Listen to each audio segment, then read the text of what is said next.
At Lakeland Hyundai,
This is Storm Chaser Aaron Jack, and I'm here in Lawrenceburg, Tennessee, where we are currently under a tornado watch until 6 p.m. Central Standard Time. Now, that tornado watch box extends to the west into western Tennessee. There's also another tornado watch box just to my east here until 8 p.m. Eastern Standard Time, and yet another tornado watch box in the southwest, Mississippi, Arkansas, that's valid until 8 p.m. Central Standard Time. So, multiple tornado watch boxes here tonight. Expecting severe weather to start getting its act together here shortly. I am watching some cells just to my southwest here in Tupelo that have started to produce lightning. So I'm kind of letting those cells work their way up towards me. They're racing up to the northeast. So I'm temporarily targeting those cells right now. Letting them work their way to me. I may move in towards Florence, Alabama to make an intercept on them, or just let them come my way here in Lawrenceburg. And then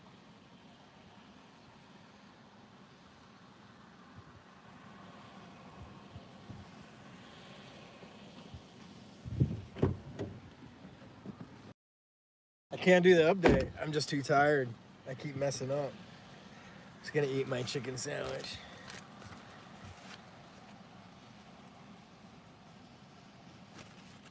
Too tired. Too tired.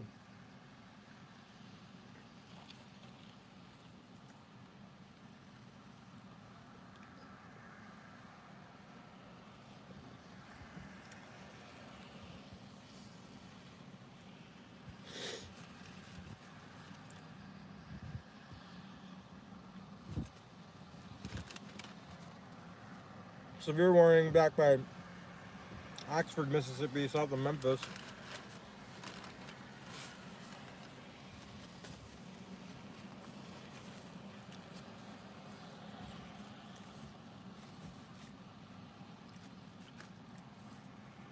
Eat my chicken sandwich and rest for a minute.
I should get that lab mic hooked up anyway and test it out.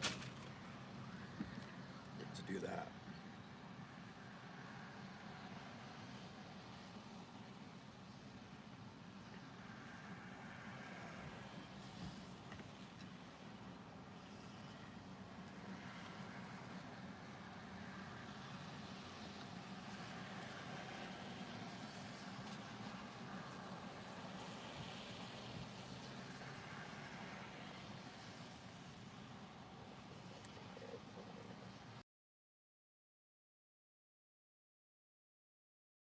We don't have too much in terms of information that's come up Yeah, here. I'm hasn't really been any substantial developments besides the Storm Prediction Center's updates. The storms actually looked like they were getting their act together, and then have backed off a little bit in the last 10 minutes or so. That they have, the Um, storm coverage has decreased. I'm not sure if that's a good thing or a bad thing. Well, what I'll say is it looks like we have some maturing storms near Jackson right now. And this was the original mode that I was concerned about. That southern Mississippi mode. Storm coverage is decreasing a bit there. And what that means is that these maturing cells down there, I think those have a very real possibility of getting more serious with time. We already have some inflow with that cell there near Jackson. We can actually take a look at the velocities. There's no rotation really with that yet. So that's good news, but definitely still something that we're going to continue to watch here as these storms do mature. But storm coverage has decreased a little bit. I'm not sure if that's a good thing or a bad thing either. We'll just have to see. New severe thunderstorm warning has just come out. This is to the north. This is for 60-mile-per-hour wind gusts exclusively here. Uh, this is, I got to make sure that I'm on the right warning here. Again, this is for Marshall and Gales counties, 60-mile-per-hour wind gusts. If you're in Pulaski or Cornersville, between mile markers 17 and 30 on Interstate 65, you're under a severe thunderstorm warning there for 60-mile-per-hour wind gusts. This is going to be moving through here pretty quickly. It's really happening right now, and it's definitely something to continue to watch. There have been no notes of well, there actually has been a note of a possible tornado. So again, a note of a possible tornado. I'd be getting to my safe place if I were you. Again, noting a tornado possible with that storm. We'll get the high resolution radar on that pretty quick, and we'll get you an idea of just what that rotation is looking like, and we'll track that. We'll track that out for you.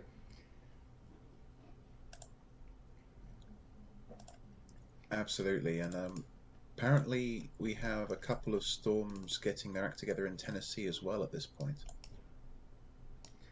Yeah, it's what it's looking like, and that was that severe thunderstorm warning I just went over. Was in the state of Tennessee. But yeah, I mean, we have a rather substantial situation that could be developing on our hands here. We'll just have to see. I'm just looking through Twitter, and the meteorological community are discussing the developing the situation. A lot of people are surprised at how well spaced these storms are, and if the environment becomes favorable for them to push down to the surface and start producing tornadoes, doesn't look like there's going to be a lot of interference between storms, which is what we were hoping might happen earlier.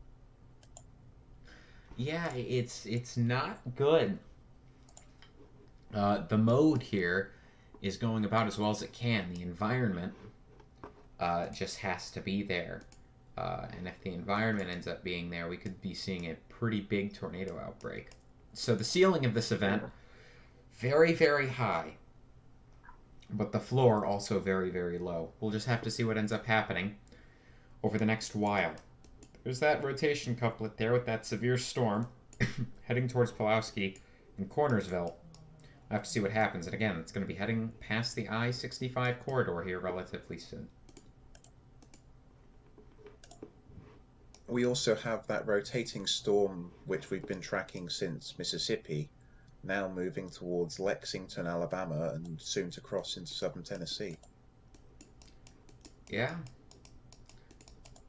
that's a part of that arc that has that special weather statement on it for significant wind gusts over 30 miles per hour being a real possibility.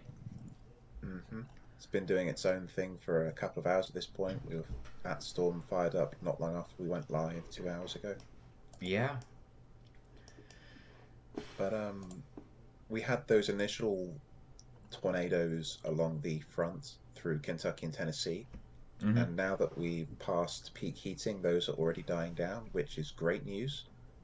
Um, but it means that now we're just sitting and waiting, really, for this weather to decide if it's going to um, verify in a big way or underperform potential expectations. Now, of course, we're all hoping that it does underperform and that we don't get tornadoes from these storms through Mississippi, Alabama, Tennessee, and that we maybe get a couple more as the line pushes through, and that's that. But we've still got a long way to go until we get to the end of the window for tornadoes, And I mean, and the storms are still moving in the direction of being able to produce in a couple of hours' time.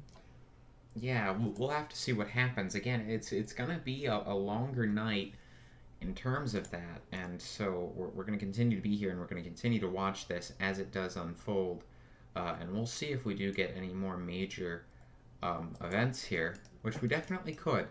In the event that we do, we'll be here to cover them. In the event that we don't, we'll still be here. I do want to mention some stuff going on to the north right now. We still have that significant winter storm currently plowing through Kansas and Iowa and into Illinois, and you can see that band of ice. We've been talking about it internally a lot, but there's this band of ice stretching from around Herman, Mandela, Missouri, just south of Quincy near Jefferson City, straight through the city of Springfield in Illinois. So that's not convenient for them. And then that's heading up north. So in terms of what we have here from the winter side of things, the expected ice accumulations are something interesting to look at, but you can see they're very small ice totals in the current expectations. We're not expecting much really at all in terms of ice. 2/10 of an inch maybe at most. But in terms of snow, you can see there those substantial accumulations. We've already had a lot of them take place here, but this is what we're looking at for the remainder of the time. 4 inches in Chicago, Peoria getting about 1.5, Hills at about 1 inch, Quincy there at about 1.5 inches, Kansas City could get half an inch or more, Des Moines looking like you're not going to be getting much of anything, Lake Ozark at about half an inch, St. Louis maybe at about half an inch, Arthur there at about half an inch, Indianapolis might be able to squeeze out 1/10 of an inch, Fort Wayne up to about 2.5 inches there. Ashland as we head into Ohio at about half an inch. Detroit looking at about 3 inches. Athens there up in Michigan about 2.8 inches. As we head out, you can see there Syracuse in New York looking like they're going to get about 2 inches. And again, there's our more significant snowfall. They're over 5 inches on the northern side of things as this thing's about to move out. That's the current expectations. In a best case scenario, we see very little snow, much less snow as you can see across the board. In a worst case scenario, you could see snow totals approaching 6 inches there in Chicago. So we'll see what ends up happening, but again, it's just something to note there. Significant winter accumulations, the current expectation. I did want to briefly touch on that. If anyone has any questions, comments, concerns, anything like that, please feel free to let us know, and we'll be more than glad to answer them as this severe weather event continues to unfold. We still have some severe weather warnings in place.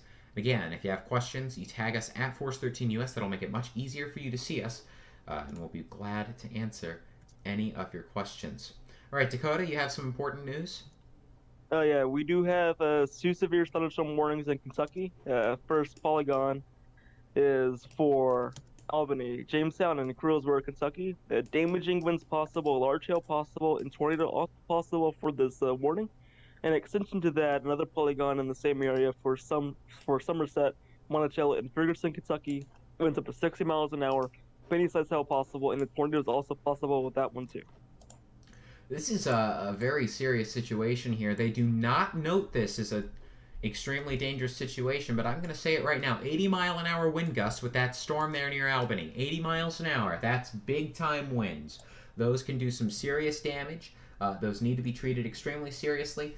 These are very, very dangerous storms. If you are in Clinton or Russell counties, including Desda, Cartwright, Ely, Snow, Savage, Ida, Claris, 76, Russell County Airport, or Decide, if you're in any of those areas, you need to get into your safe place right now. Treat this as if it's a tornado warning. 80-mile-an-hour winds there. That's no joke. That's some serious stuff, and that needs to be treated as such. Again, And we also have a rotating wall cloud to the northeast of Tupelo.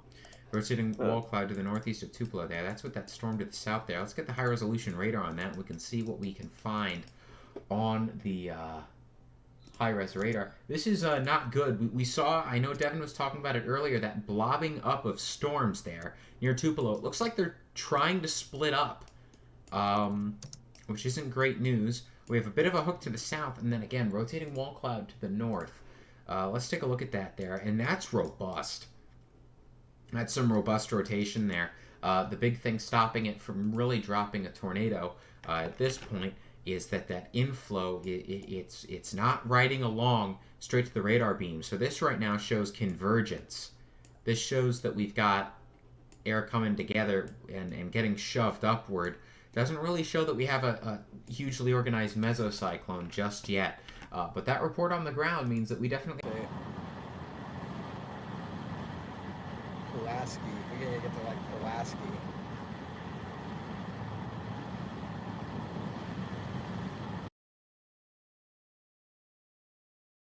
Miles east.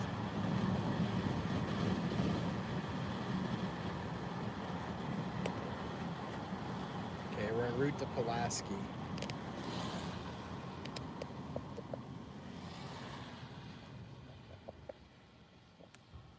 Wow, thanks for those big donations, guys. That's huge.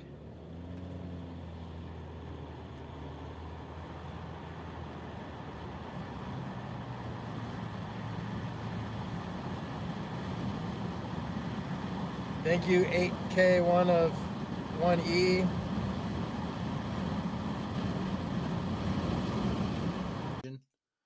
Or it was probably somewhere back in here.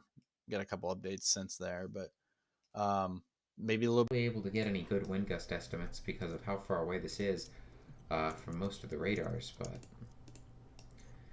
it's still a very serious situation there. And again, they're getting that from Doppler radar, so pretty serious. We'll see what's going on.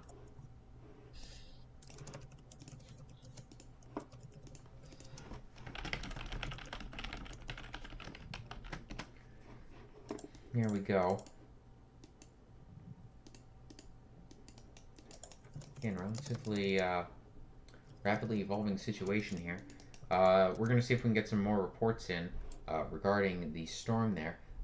Kay, I know you're on social media, but can you take a look and see if there's a report of a funnel cloud with the storm there that's heading into Tennessee there near Lawrenceburg or Lexington? I will have a look for you. Okay, I'm hearing whispers that we might have a funnel report. I just want to make sure that that's the case. Absolutely. That's the same exact cell that we've been watching since Tishomingo. Yep. Could be dropping a tornado here soon. We'll have to see. It's been trying to drop a tornado for quite a while now. That it has.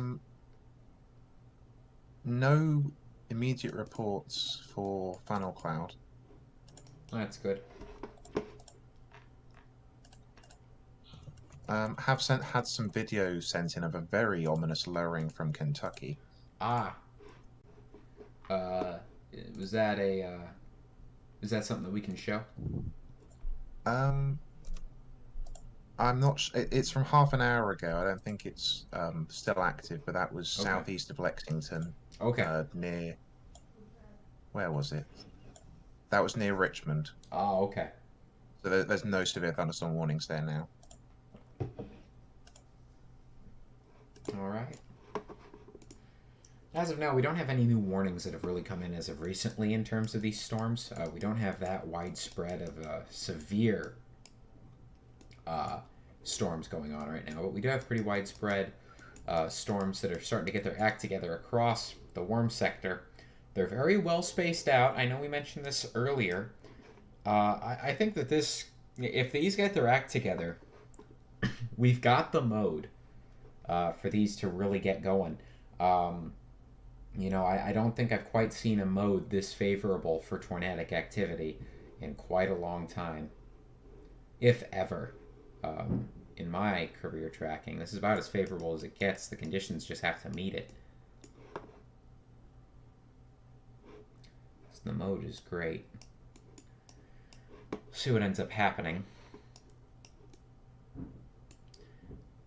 Huge, absolutely massive amount of stratiform, which is the rain that goes on behind the severe storms.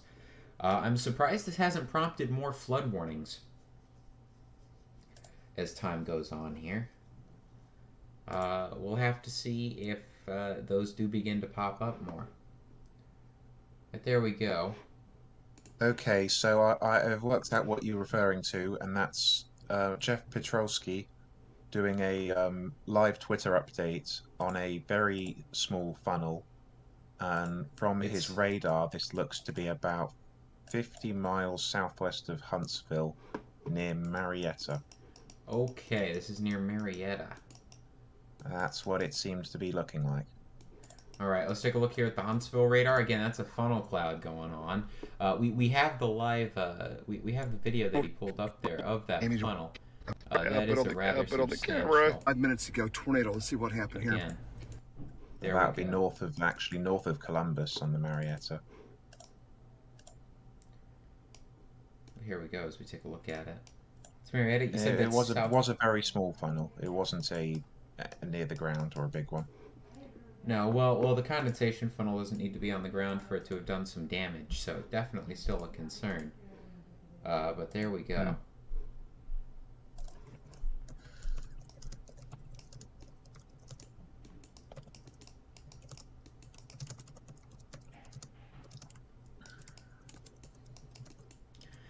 Yeah, so there was indeed a funnel cloud with that. And again, we're starting to see these storms really begin to materialize a bit more. We'll see if they end up producing a lot in terms of tornadoes. The cap at this point seems to be breaking a fair bit. The main mode here of storms that we're concerned with, that it's probably more on the NWS Jackson radar, where we can see those. Those are going to be heading into a much more favorable environment here relatively soon. So we'll see what happens. We've been lucky so far. We haven't really had any big tornadoes take place across this sector where we have a tornado threat just yet. Hopefully this continues to be the case with time.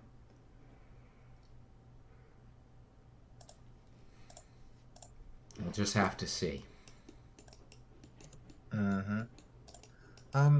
If you're able to bring up my screen share, I'd be able to show you how the environment has been developing. There's been some quite substantial improvements in energy I over the can last show couple it. of hours.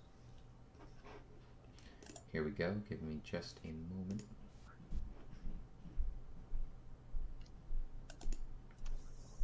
For some reason, it's not letting me pull it up, which is rather strange. Let me know when you get it working. I'll just keep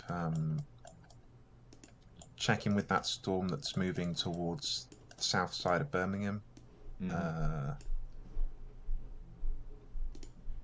Still has There a we velocity couplet, but still nothing substantial. Are we there now? Yep, we've got it. Okay, so what we're seeing here is that there is a significant amount of CAPE, which is basically just energy available to the storms, moving into even northern parts of Mississippi at this point. This the 1,000 line here is what you need for strong tornadoes, and we have 1,500 pushing through Jackson and moving in the direction of Tupelo, Columbus, and Meridian points on the eastern Mississippi. Given the rate at which this is expanded, I'm expecting most of Mississippi to be in these very favorable conditions in short order, and that's concerning because the storms are trying to fire up here just outside the region where it's at 1,000. Once the 1,000 is able to push up into the storms in extreme northeast Mississippi, northwest Alabama, they're probably going to become quite substantially stronger with their updrafts. If we swap over to the surface space, Kate, which is just another way of measuring it, you generally want 1,500 to 2,000. We've got 3,000 in southwest Mississippi, near Jackson. Widespread region of 2,500 across southern Mississippi, but 1,500 includes the Birmingham Metro, Tupelo, Columbus, all of the major population areas besides Huntsville is in that 1,500 at this point, and it seems to be again pushing north towards where the storms are. So it looks like the environment has overperformed in terms of energy available to these storms, and now all that's left to do is for us to wait for it to reach the storms and then see what happens. And hopefully it doesn't go as explosive as it possibly could. That's definitely the hope. In the event that we do get that kind of explosive activity, we're going to see it here within the next couple of hours. So hopefully that's not what ends up happening. Hopefully this stream remains as tame as it has so far in terms of things. Hopefully we're just slowly cruising through and just going over a few warnings that come in every once in a while and things like that. And we're just able to cruise through this. That's the hope and dream.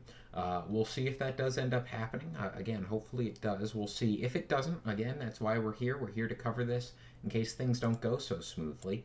And again, we have a lot of storms here, stretching all the way from Alabama to southern Mississippi, even into a little bit of Louisiana here. We're getting some of these more isolated storms. So we'll see what happens. It's a situation that we haven't really had to deal with in a while, where we've had to really wait. I mean, most of the time, these things have gone boom. I know the past two major outbreaks we covered, everything just blew up. I know December 10th it was pretty quick, and December 15th it was pretty quick. So there's a different kind of event. Yeah, it can be a good thing because when you have these slow events, sometimes they get closer and closer to breaking and then just fall at the last hurdle. And you have 2, 3, 4 hours of building, and then it doesn't quite get over the last little jump. The most recent example I can think of would be the high risk in the 2019, May 2019. Still a substantial event, but nowhere near as big as people were expecting. And that was because, similarly to today, there was some stable air in the atmosphere that suppressed storm development, and it just didn't go away. But unfortunately here it looks like what little stable air we had is disappearing at a rapid rate. The temperatures of the surface have increased to the point where they might be able to break through the stable air regardless. And it, again, all signs are pointing towards this event managing to get to tornado time, so to speak. Well, we're going to have to see what's going on there. We'll see if it does. I mean, you know, the conditions are improving, but the amount of warnings and the amount of cells that are producing rotation and things doesn't seem to have considerably changed. We do have one cell, and I think this could be one of the more concerning cells of the day. This is heading towards Philadelphia in DeKalb in Mississippi there. So that's on the southern end of things. I think that cell could be one of our bigger cells today. We'll see. I'm thinking southern Mississippi as we head into Alabama could be rather substantial. We've definitely got a notch on it. And we do have a little bit of a couplet look to this. It's not much of one. It's very weak at this point. But still, it's definitely something to keep in mind for sure as we continue to watch this move through, this event continue to take place here. We have storms there north of Tupelo as well, and near Oxford. Those continue to be looking rather robust, but they just aren't producing tornadoes. So we'll see if these manage to really start getting their acts together. But as of now, they aren't taking advantage.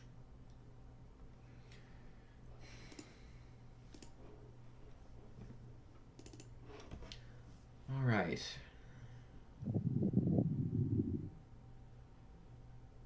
So, another thing that we have here, if you have any questions, comments, concerns, anything like that, please feel free to let us know. We'll be more than glad to answer those as time continues to go on.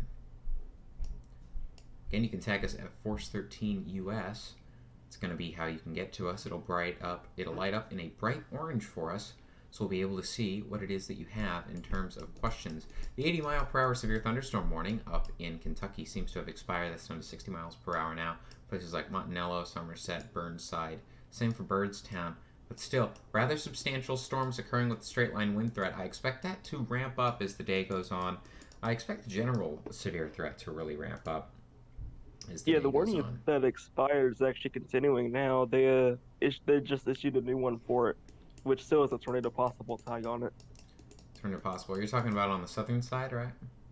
The for Somerset, Monticello, and Ferguson. Yeah. Yeah, That's what that's I'm so. looking at. Yeah, and they're still noting the possibility of a tornado with that, so it's definitely something serious to say the very least. hmm When it comes to models, we do have some models that have a better grasp on this now. It looks as if we'll have to see here. Give me just a moment so I can see what's going on here. It looks as if the general consensus is that we're going to have our primary mode. Let me just show this real quick. It's this stuff down here that we really have to watch. This stuff up here could still get serious, don't get me wrong, but it's this stuff down here, and it looks like that could shoot up through from southern Mississippi into central Alabama. So if you're in that general region, I think this is going to be our best bet for that bigger tornado threat. We'll just have to see, but that's currently what I'm finding at the moment, especially given the substantially deeper surface conditions compared to what we're supposed to be having right now. We'll see what ends up happening, but again, that primary mode, I think it's right about here. I expect that to begin to make its northward move here relatively soon. And we have a couple of cells ahead here.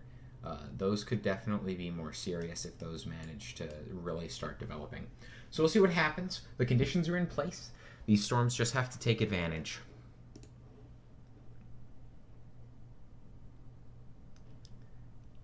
Someone asking, is Jackson, Mississippi in the clear? If you're in Jackson, you are currently under a tornado watch. You're going to be under a tornado watch likely until around 8 p.m. You are definitely not in the clear. The mode that we are watching right now, the storms that I'm talking about, they're actually about to move through your general area. There are no warnings for them right now. So you don't have to worry about it. You don't have to panic. You don't have to go to your safe place. None of that. Just some heavy rain, maybe some stronger wind gusts with those right now. But behind that, there's definitely going to be a more robust line of storms that you're going to have to worry about. So that's going to be something to track for sure. And then again, more of these isolated storms here in Louisiana. Those are going to be moving up north. Those are going to be heading into the general area of Jackson. So you have these storms here going to be moving up into the general Jackson area. So you have to keep an eye on that. And just ensure that you know what to do. Make sure you have a safety plan in place today, and way to get weather alerts just in case you do get put under a tornado warning or something of that nature. We'll continue to cover this here on the air as things do continue and this event does continue. But again, nothing too bad in terms of storms right now. We have tornado watches in effect. We have some significant weather statements in effect, and we have some severe thunderstorm warnings. No tornado warnings in effect at this time. We've actually been without tornado warnings for a little while now. This is definitely a good thing.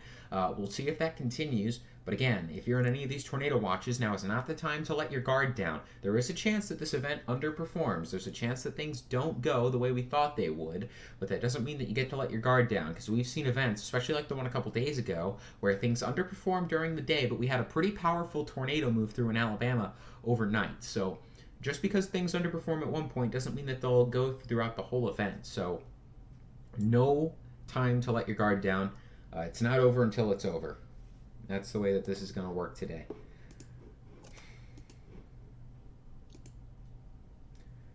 We have a new severe thunderstorm warning that's just gone into place. Kate, did you have something you wanted to say? Oh no, I was just going to talk about the cells seem to be gradually becoming more and more robust in the northern part of Mississippi, but they're still not producing any substantial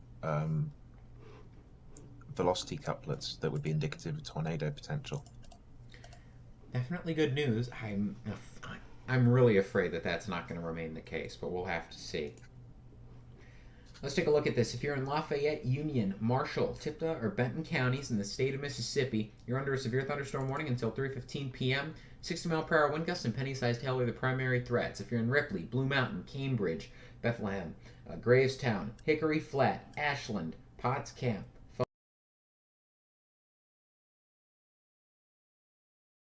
Abbsville, Malone, Murray, Waterford, Spring Hill, Lake Center, Whittentown, Hamilton, Bethel, or Winburn need to be acknowledging the severe thunderstorm, making sure that you're indoors, making sure that you're away from windows, making sure that you're not outside. That's what's important. This is heading straight for Hickory Flat, Potts Camp, Myrtle. This is going to be crossing I-22 around that general area here pretty soon, probably within the next 10 to 15 minutes. If you're in Blue Mountain, Ripley, Faulkner, Ashland, those areas, again, make sure that you know what to do in case this does get a fair bit stronger.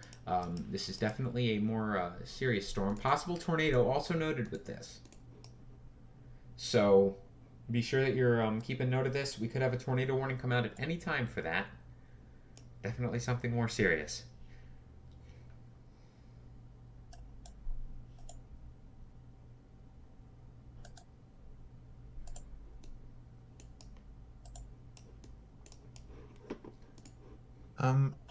One thing I would like to note is that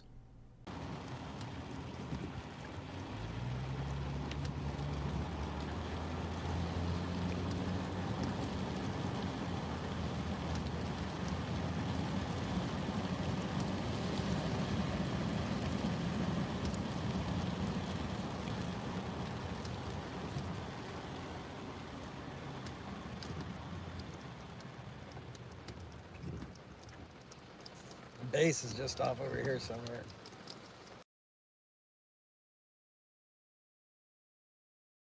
looking at the storms, they are aware of all of them before you tell them about it. There's a lot of other people doing it as well. It's not very often that they have to put out a special message saying, please don't send us radar images because we're struggling to get damage reports. But it shows that everyone's here waiting for this to happen. And I suppose that's a good thing that it hasn't happened yet. Absolutely, and again, we're just hoping that's going to remain the case. We have a couplet with the storm here, just south of Huntsville, actually, that now has a weather statement on it that looks rather robust. I'm going to move up here. We're going to pull up the much more in-depth radar. This has our panels, so we can take a look at what's going on with it.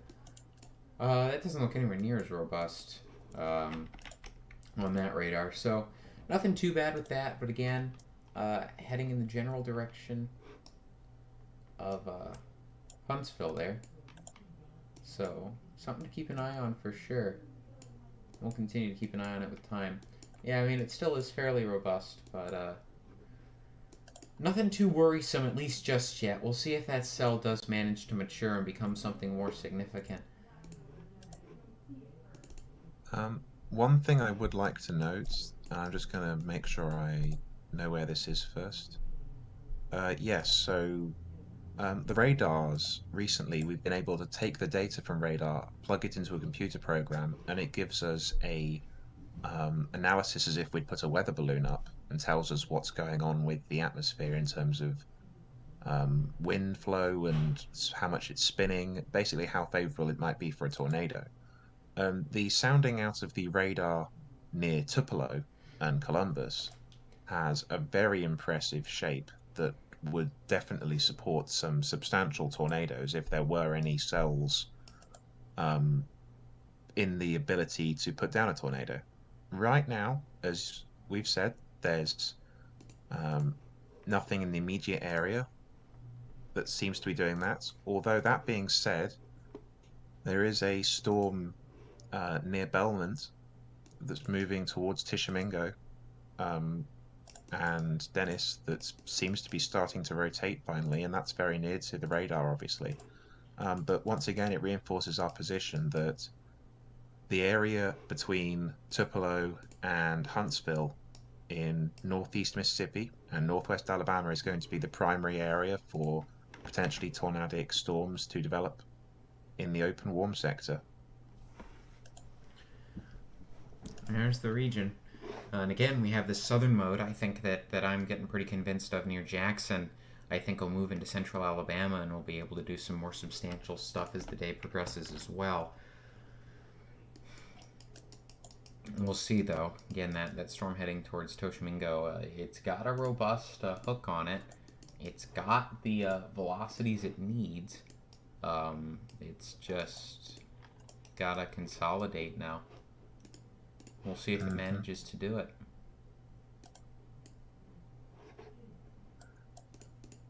And we do have some a lot of curved storm shapes, which is generally indicative of a rotating atmosphere, but there isn't enough energy in the atmosphere. These updrafts aren't strong enough, as the Storm Prediction Center expected, to be able to go tornadic and produce lots of tornadoes across the whole state.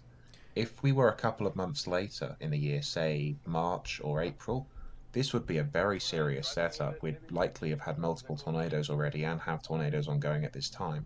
But thankfully, because it's winter, we're struggling for that energy and the storms haven't been able to get going yet. And we're really hoping it stays that way. But we can't guarantee anything, of course. Of course. We do have a new severe thunderstorm warning for that storm heading towards Tishomingo right now. This is for Tishomingo and Prentiss counties until 3:15 for 60-mile-per-hour wind gusts and penny-sized hail. They do note a possible tornado with this.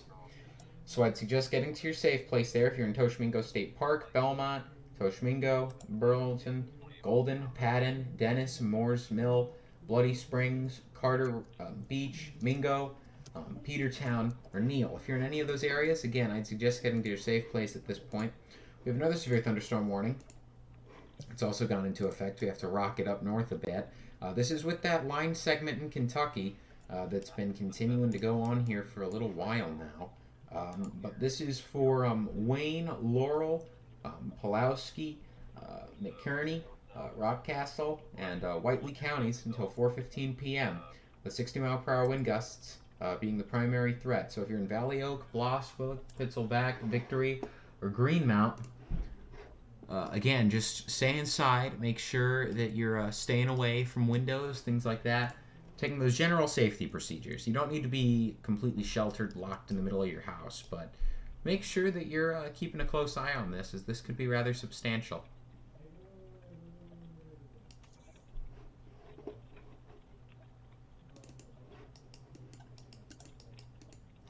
I'm looking at this cell right now. Looks like that we've got another robust cell potentially developing near Union to the south of Philadelphia, Mississippi. Just another one of those borderline supercells here that we've been seeing most of today as I've panned away, and now I've completely lost my sense of direction. There it is. It doesn't look like that there's much of anything on it right now, but at least the reflectivity looks pretty impressive. We are, of course, watching these cells over here very closely. They're all underneath the tornado watch as we continue to get closer to when we expect the cap over the area to significantly break. And when that cap breaks, it's equivalent to boiling water in a pot. And then, but you're covering the pot with some sort of cap. And then the cap breaking, you're removing the cap, and then all of a sudden steam bursts out everywhere. That's the kind of thing that we would expect with a cap breaking. Now, this necessarily isn't a hard cap that we're seeing today. It's more of a soft cap because we have seen some storms develop before that break. But as we continue to watch these storms continue to march on here, we definitely have to keep our eyes towards more significant developments later on today as we continue towards the evening hours. Mm-hmm. One more thing that I found while looking through is that a very, very weak wall cloud has been observed with this storm that's moving south and southeast of Huntsville right now. That's the one with the special weather statement on it. 40-mile-per-hour wind gusts are the biggest hazard that the Weather Service sees with that right now. But we can take a look at that on the high-res radar and get an idea of just how strong it's looking. You can see there a little bit of a hooking feature on it. It's very small. It's a smaller storm. But you can see there, yeah, a stronger velocity signature, one that's definitely good enough to say, okay, we've got pretty decent rotation with that. So yeah, I mean, we could see a wall cloud with that. We could definitely see some other things, but yeah, this is definitely a situation that isn't fantastic, to say the very least. That sort of seems to be the summary so far. Not fantastic, but it could be a heck of a lot worse. If this warm air in the mid-levels hadn't arrived, we would have seen widespread tornadoes by this point. Very grateful for that suppressing activity and reducing the amount of time it'll have. Once we get into the evening hours, that warm air is likely to go away a bit in above ground. The ground level itself might take a little longer to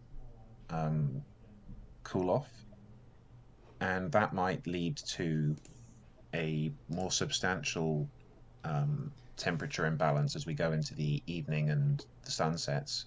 And that seems to be the greatest threat for Alabama specifically. Mississippi, perhaps a little bit earlier, maybe just before sundown and at sundown. But we're still moving towards the best conditions, so we can't really say anything about the event as a whole yet. No, that we can't. We do have a new flash flood warning of all things. It's just come out. This is for northern Arkansas. This expires at 5:45, so it's a little bit away, but this is for Clay and Greene counties till 5:45. This is a radar-indicated flash flood warning. They're saying between 1 and 2 inches of rain have already fallen, and the expectation is that an additional 1 to 2 inches of rain could occur. This is within the moderate risk for excessive rainfall. So this is one of those times when you'd want to get to higher ground if you're in a flood-prone area. So definitely something more serious, to say the very least. A new severe thunderstorm warning has also just come out. This is for the storm near Toshimingo as it does move in towards Cherokee. This is getting more organized very quickly. It's looking like it might be becoming a more linear kind of thing, but still, that's definitely something to look at. So, storm that we're looking at, severe thunderstorm warning. This is for central Lauderdale and western Colbert counties in Alabama until 3:30 p.m. This is for 60-mile-per-hour wind gusts. And so if you're in Cherokee, Malone, Posey Loop, Mount Hester, Surrey Church, New Bethel, Mound, Aliceboro, Oakland, or Barton, make sure that you're acknowledging this. They are not noting the possibility of a tornado this time in the warning. Again, they're not noting the possibility of that. Definitely. But look at that hook.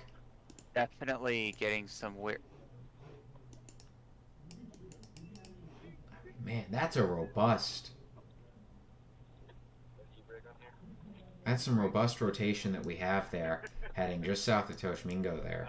It's a little decoupled, and we've seen this before. This looks like one of those things where the inflow is really surging, the outflow started to surge.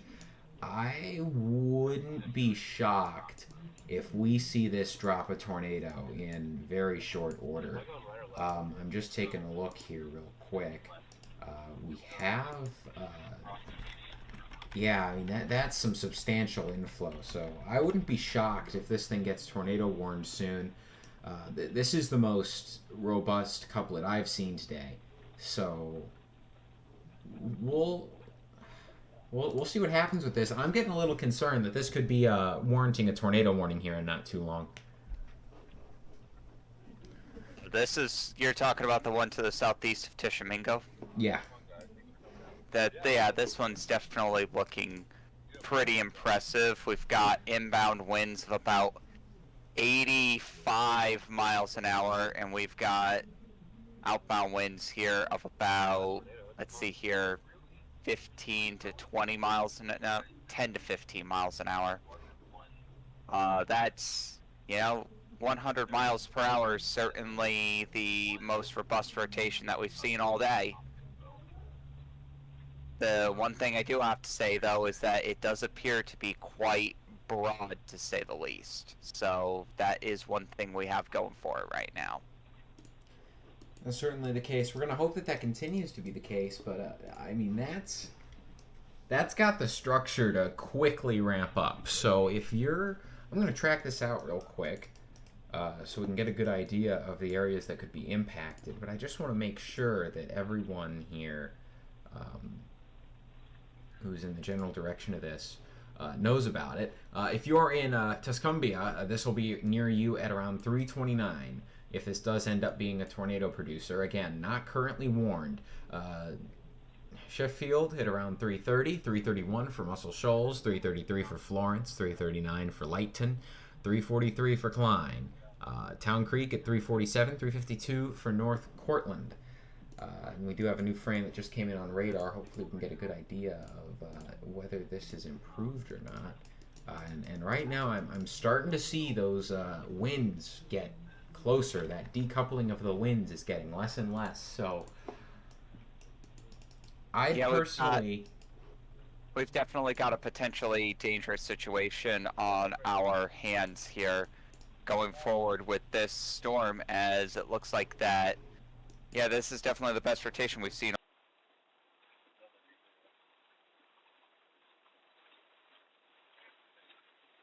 Now say with confidence we do now have a correlation coefficient drop with this.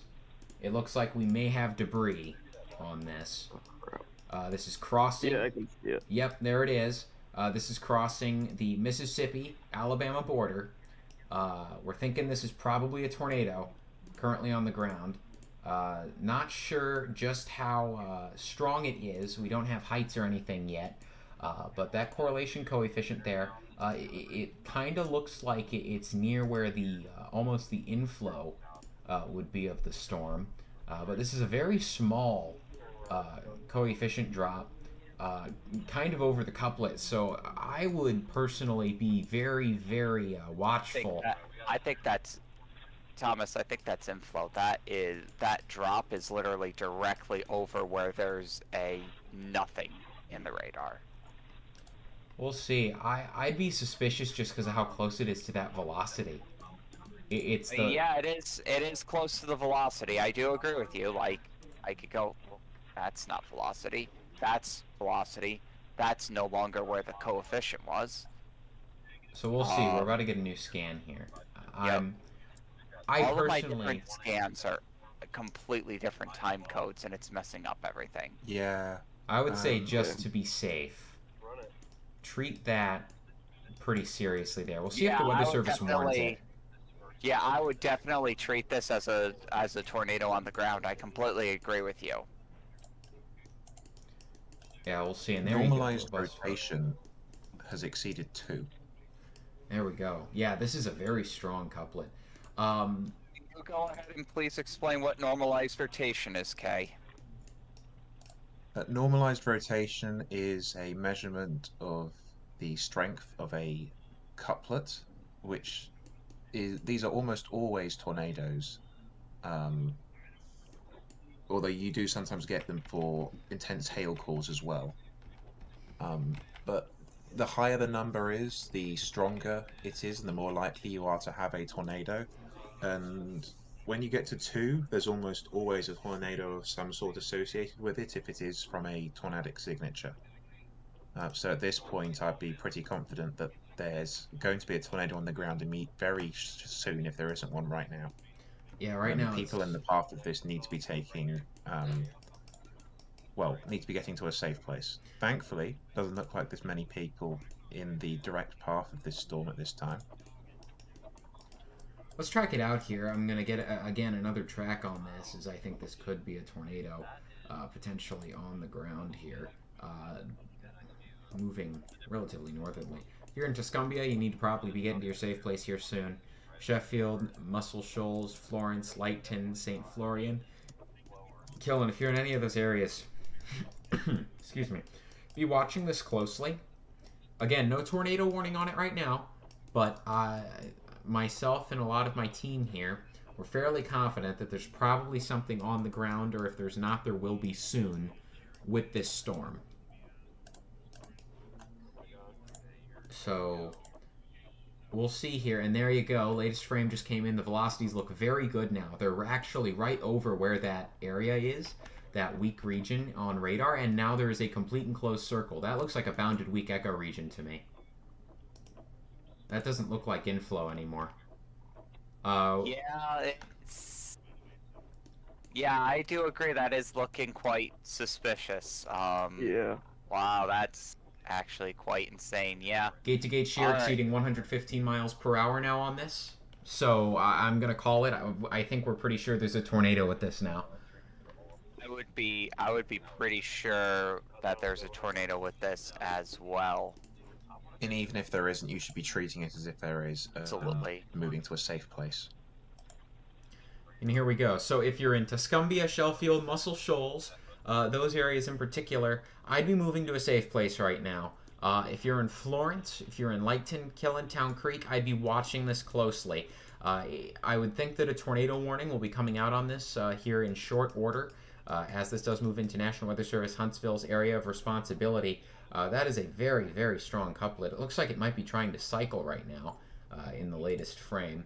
The correlation coefficient drop appears to have gone away, so that's definitely good news. But that lasted for a few frames there, so I'm fairly confident that we just had a tornado, a brief tornado take place with that. Yeah, at the very Although least. sometimes when these storms are first forming, they'll give it a really good attempt and get close to it, but not quite put a tornado down, maybe even produce a weak funnel, but nothing on the ground, and then they'll cycle, and then they'll come back in a big way in about 20 minutes. So we'll keep watching this to see if that happens. Either which way, I'm sure storm spotters are all over that cell right now, because that is definitely a big time rotation. I'd be shocked if there isn't a tornado on the ground. There's got to be a really robust rotating wall cloud with that. That's for Oh, sure. absolutely. I'm hearing that there are indeed live storm chasers in the area with this storm and a couple of other storms, so hopefully one of them's got a good enough vantage point to make a tornado report if there is something on the ground. Yep. And Kay is the hearer of all things, so hopefully that those things are accurate. I do have a good way of finding these things out, worked out how the social media things work, so if something pops up, I'll let you know. There we go. And again, we're tracking this out. Again, this looks like it could be substantial. There we go. That's the cell. This is the cell that we're watching right now. This is the one that I personally, I think that a lot of people here believe could be more substantial in terms of its tornado potential. Probably the most substantial in terms of tornado potential yet. We'll see if it ends up getting warned here. It's got the couplet to do it. It's got everything that I'm looking for to see and say, yeah, that's probably a tornado. So we'll see if they issue the warning. Regardless, we're going to continue to keep a close eye on things here. There we go, latest live scan. That is a robust bounded weak echo region. For those that don't know what that is, basically, these happen when there isn't much debris in the air, but there is likely a powerful circulation, which is lofting rain around it. So we've got a powerhouse of a circulation, to say the least, and I would, again, bet probably a tornado currently ongoing with this.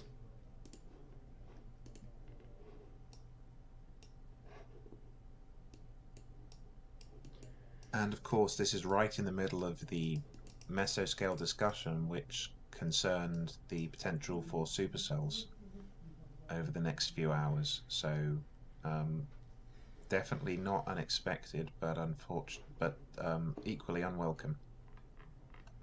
That is in fact true, and that velocity couplet just looks better and better on that. I do want to move around and just talk about a couple other things. Again, that's not tornado warned right now. National Weather Service has not felt the need to warn that. I do want to go over a new severe thunderstorm warning that's come out. This is for 60-mile-per-hour winds here, and also a possible tornado. So if you're in northwestern Coffee or southeastern Bedford counties, you're under this warning until 3:30 p.m. You should be getting to your safe place if you're in Shelbyville, Manchester, Watrous, Normandy, or Beech Grove. Again, this includes Interstate 24 between mile markers 97 and 111. So that's something rather substantial. That's something significant. That's something we're going to continue to keep an eye on.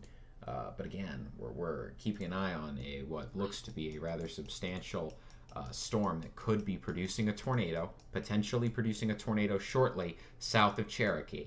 No tornado warning on it now, but we definitely could see this being a tornado producer in short order, if not already, as this heads in the general direction of places like Muscle Shoals, Sheffield, Florence. So just make sure you're keeping an eye on this. We're going to continue to keep an eye on that cell with time. To the team, do we have any news regarding other parts of the watch area? more elevated bases that we've seen around where there is rotation in the storm, but it isn't on the ground. Quite a few storms are this way where they've got rotation going on, but it's not low enough to produce a tornado, so it's just sort of spinning in the atmosphere. We're hoping that it stays up there and doesn't come to visit the ground, because then we're very likely to get tornadoes in this environment. But they are gradually getting closer and closer to being surface-based, which is unfortunate to see. That's for sure, and I feel like we're going to see this ripple from north to south because the temperature delta, the cap is going to break starting in the north because that's where the cap is weakest. And then as we slowly erode away at that warm layer to the south as it gets...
If there's no tornado on that, I would be highly surprised at this point. Yeah. If there's no tornado on that, I think that really speaks to the effect that these storms have just consistently today have struggled to get their rotations down to the ground level, and hopefully we continue to see that. But this is easily the most robust circulation we've seen all day. Absolutely, and we're going to continue to keep a close eye on it as the day does go on. And in case you're wondering, this is the only thing being discussed in earnest on the social media right now. This particular storm is everyone's attention. Well, there's also nothing really in particular going on elsewhere, to be quite honest. That is true. That, like, there's a bit of a blob near Philadelphia, a bit of a blob near Demopolis, some downpours in Tuscaloosa. We've got a couple of isolated severe thunderstorm warnings in Ripley, Manchester, and London right now. But other than that, like, this is the storm. This is the storm of the hour.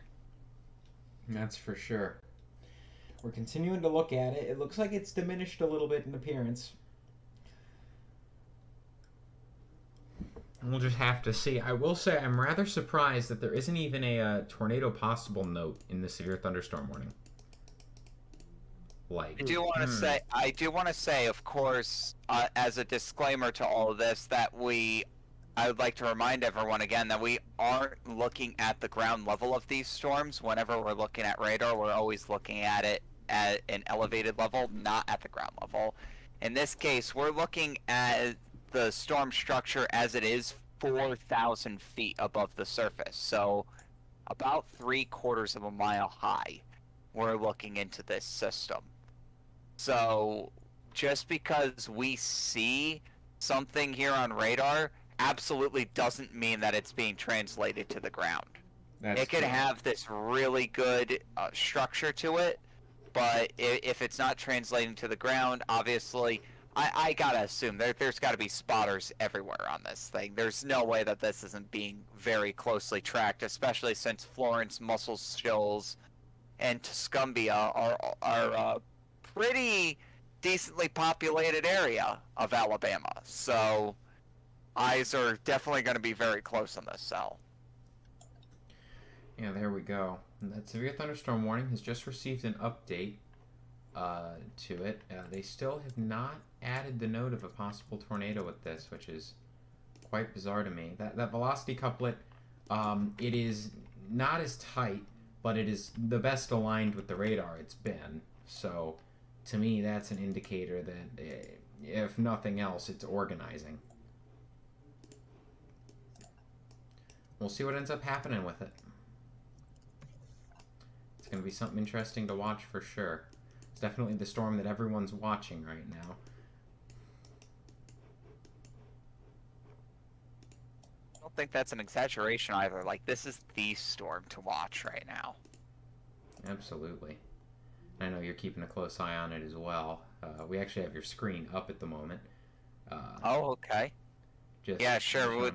I'll tell you, the old circulation that Kay was talking about, that's that one there. The new one that we're looking at is we're looking at this one down here. That's the new couplet that we're really looking at here. And when we take a look at this on reflectivity, you can kind of see it sort of match up. Let me see if I've got... Are these timestamps the same? They are not. So let me redraw that. Here's the new area of rotation that we're tracking. That would align with pretty much exactly where we would expect the rotation to be, considering this is where the rotating updraft is on reflectivity. And do we see any debris signature? We've got a hail signature here in Cherokee, but that's about it.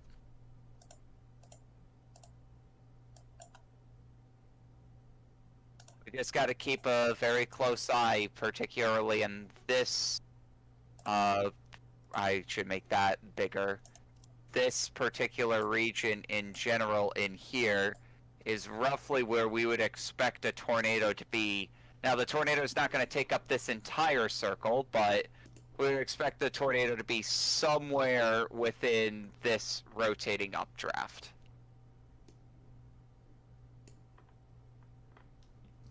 That's absolutely the expectation. We have a brand new severe thunderstorm warning that's just gone into place. I do want to note this. This is way up in the north. This is in Kentucky. This is just with that line segment that continues to truck along there up in Kentucky. It's got winds of 60 miles an hour still with it. It's trucking away. This is for Laurel, Knox, Owsley, Jackson, Whitney, and Clay counties until 4:45 Eastern Time. This is for 60 mile per hour wind gusts. It'll be near Cornelius, Tyner, and Narrowton for the next few minutes. If you're in Edney, Chestnut Gap, Jacks Creek, you also need to be keeping an eye on this. This is one of those times where you want to be indoors and away from windows, stay away from metal objects, things like that, for the sake of lightning safety, stuff like that. So just ensure that you're inside, just ensure that you're safe. This isn't one of those times when you have to be battening down the hatches and going to the basement, but it's definitely something to watch for sure. That situation might be changing here in the state of Alabama in not too long if things continue to go the way that they're going. We have a storm of interest east of Philadelphia. I've been talking about this several times. What about this cell near Philadelphia now? Well, it now has a quite substantial velocity couplet as well as a hook echo. I need to switch radars. Yeah, this is best viewed from Jackson radar, but It's very 80 little. gate tight couplet. We got a gate-to-gate here of about 75 knots-ish. So 75 knots? What? yeah, 75 knots gate-to-gate on that. Really? Yeah. Because I'm getting like 30. Might be an aliasing issue. But I'm Yeah, I'm getting 75. close to what Thomas has found. That's interesting. You must not be using bordering pixels. Oh wait, there's a 92 mile an hour pixel that I missed. Okay. Yeah, Yeah, that'll do it. Yeah. Okay. That's what I'm missing.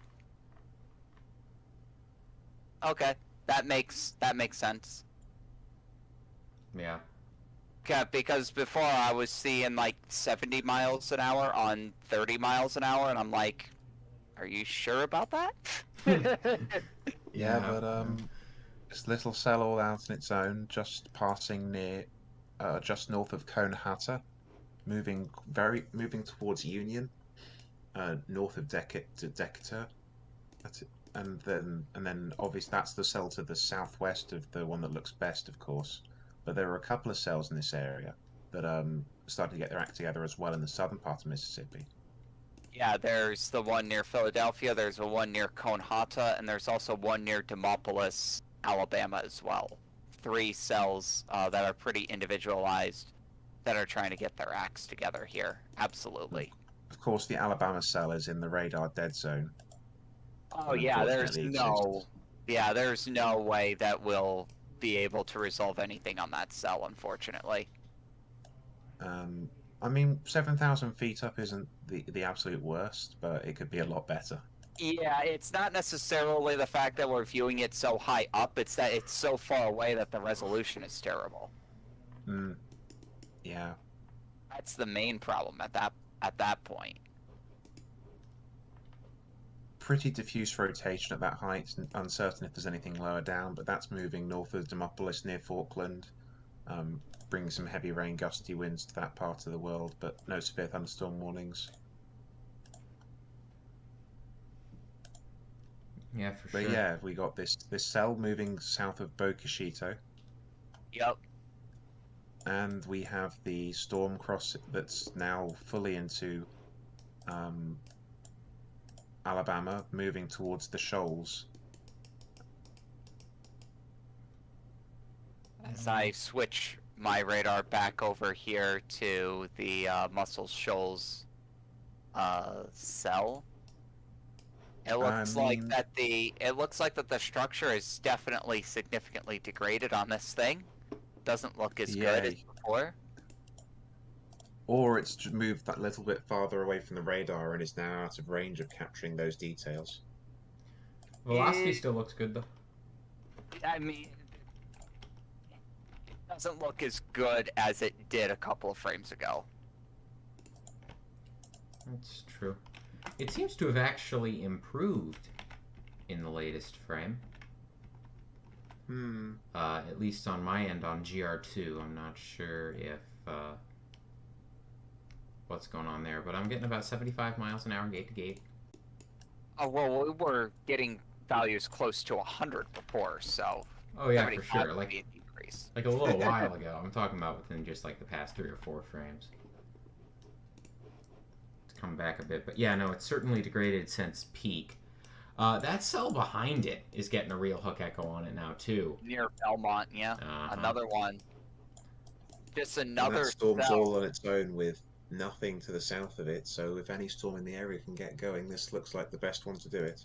Like, this is just another cell that looks like it just immediately tapped into that 300 to 400 surface to 1 kilicity, which that basically means the very surface level rotational energy that's in the atmosphere. And when you're getting 300 to 400 at surface to 1, that is a very high value. Like 200 is a pretty high value for 0 to 1. So when you're getting 300 to 400, that's really substantial. And that's why we're seeing so many of these storms having rotation signatures on them, and they're easily able to spin up. But other factors seem to be limiting the ability for tornadoes to actually form, which is a good thing. That is in fact the case. We're just continuing to see these cells get closer and closer and closer, and I think it is evidence of this cap that's eroding slowly with time. And hopefully it's just one of those things where it erodes and it doesn't quite erode enough. But we'll see what ends up happening. It's been a serious situation, though, to say the least, that we've been monitoring.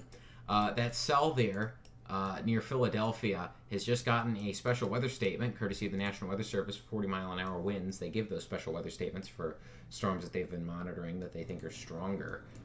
I'm going to take a look at this in more depth here, just so all of you can see it. And you can see there that rotation. That looks tighter.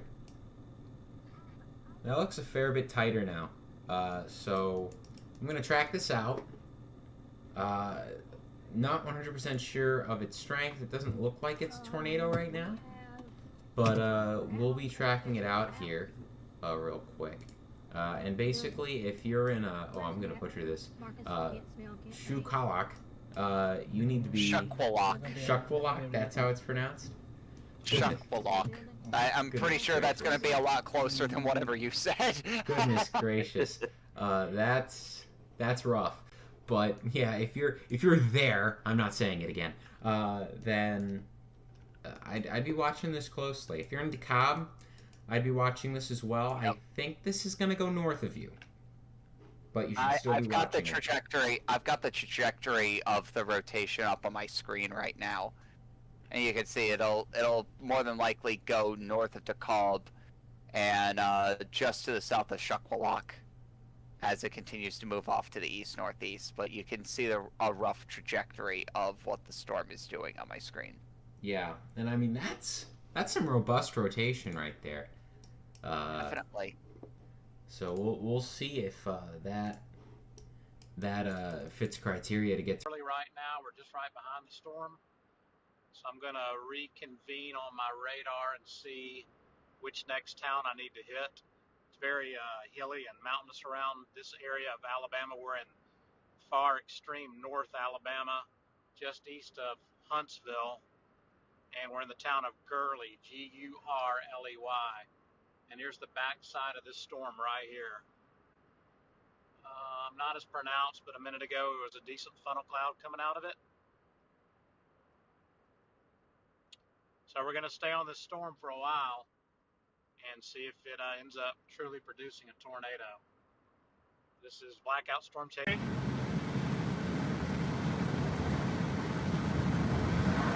Surface winds calm.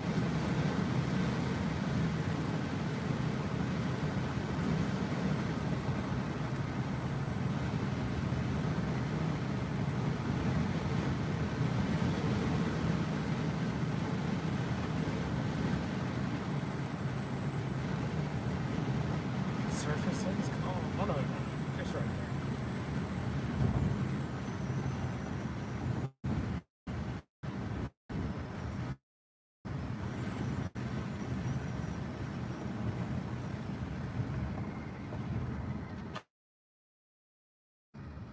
Damn. Just southwest of Muscle Shoals. Looks like it's making a run.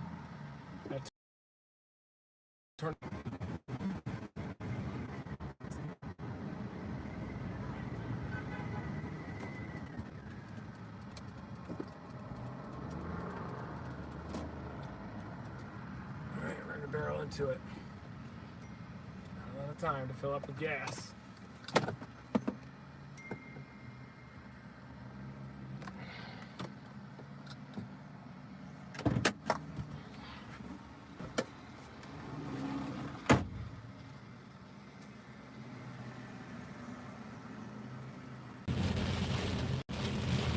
We're gonna get a better view of it.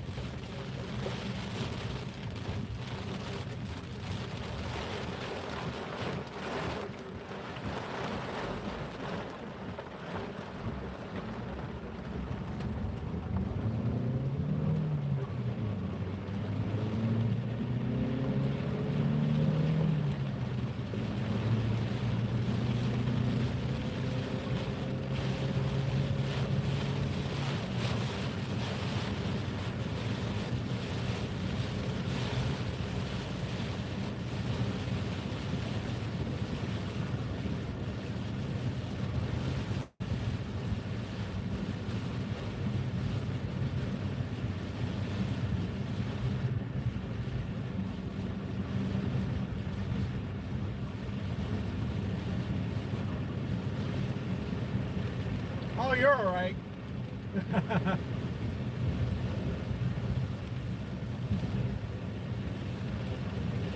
I think it's weakening though. It's losing a little bit of structure.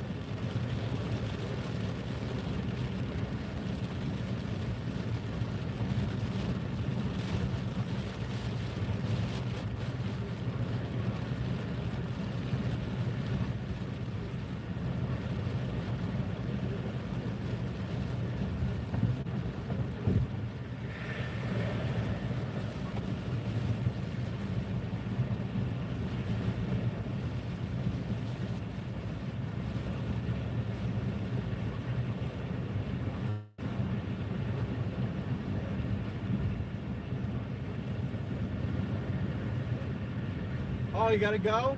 Well, thanks for sticking around.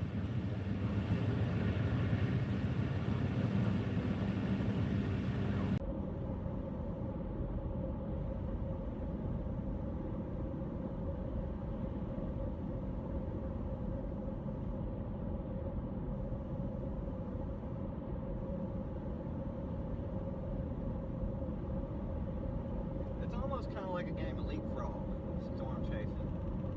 You wait for it to get there, and then you gotta catch up, get back around it, stop, watch it again, let it come back around, and do it all over again until you just get tired of chasing. 3 o'clock.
Man, it's trying. It's really trying.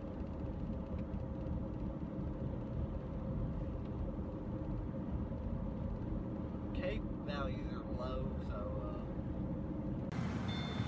It's trying to turn right.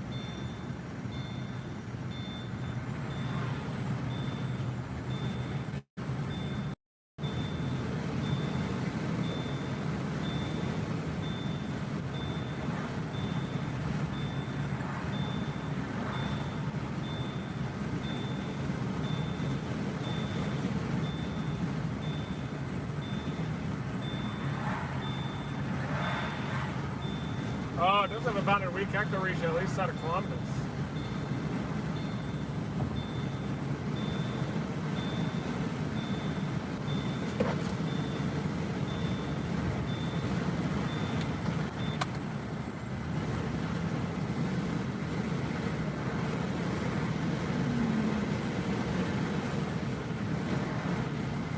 Seems like this whole area is kind of lighting up. Another supercell is getting going back near Belmont as well, so keep an eye on that. My position heading west.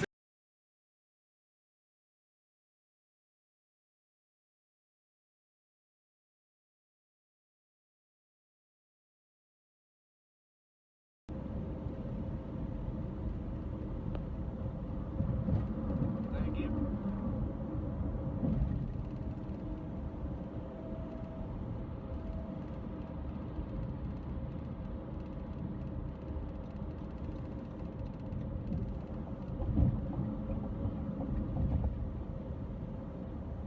You see all the blue skies? That tells me there's a storm north of me.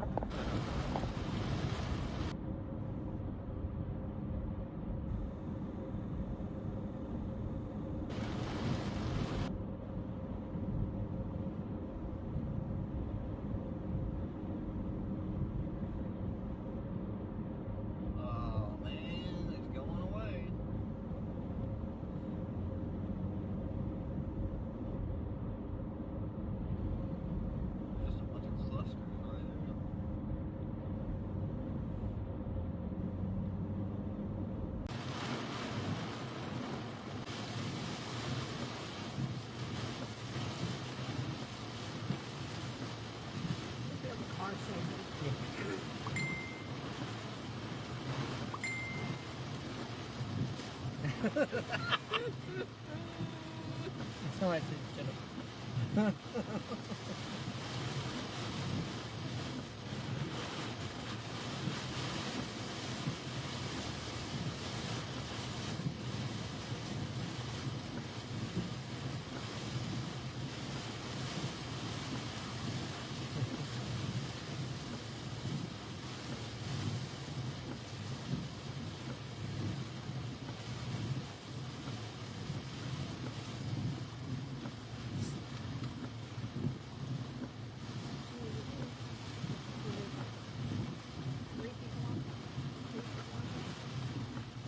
For y'all that if y'all don't know, currently we're in Florence, Alabama. We are going through a thunderstorm warning cell. It does have some rotation to it. Not sure much more other than that, but we're here on County Road 2 at the sports complex. The temperature was 78 degrees. The dew point was 64, making the relative humidity 61%. See if we can core punch this thing. Maybe we'll find some small hail.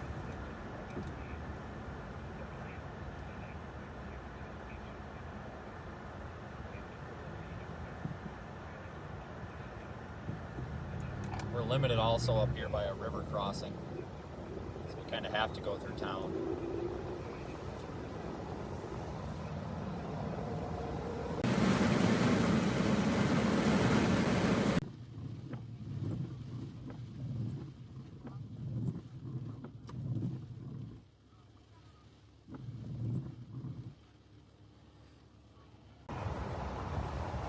Everybody panics when they see clouds like this. That, you know, everybody starts driving really mad, just stopping in the middle of the road. So I don't want to be in town while this comes through, which is coming through. That's the problem.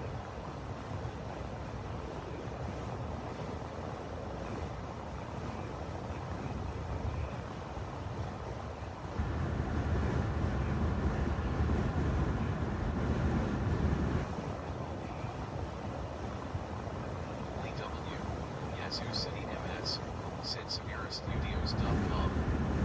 Florence House Storm.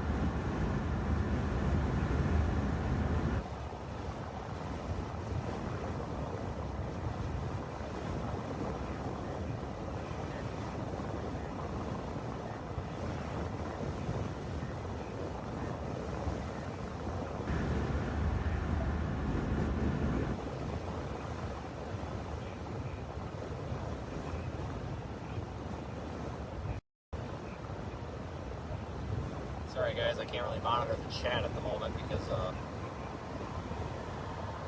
chasing. I appreciate it, everybody.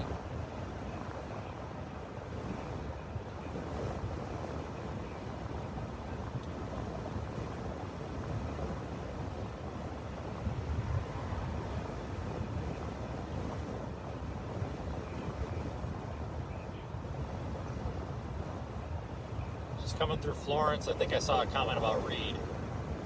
Reed, I don't know where the hell you're at. I think you're up here somewhere, aren't you?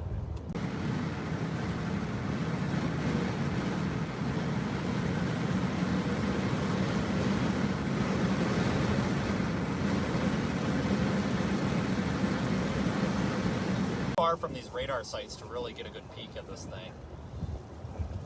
So although it looks like it crapped itself on radar, it may not have actually crapped itself. But we'll get up here to Killen, and then we'll be able to, you know, that may be all we can chase with it because we're going to run out of road options. Nathan M. See what we can do. MO said the difference is they went full-blown high risk for that day, so it seemed even more like a bust. I don't think anyone has been extremely wacky about this event.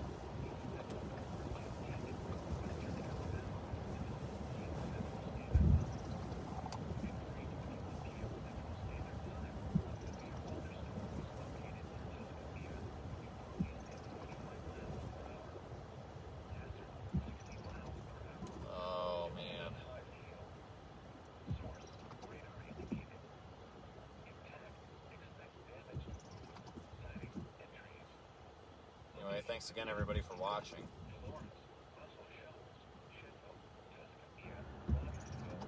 driver. Reed, where are you at?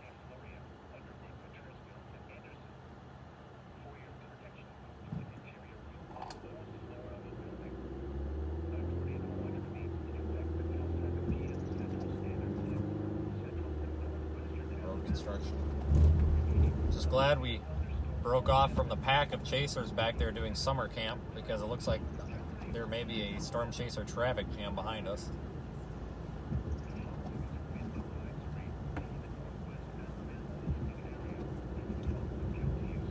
Just got to get through here.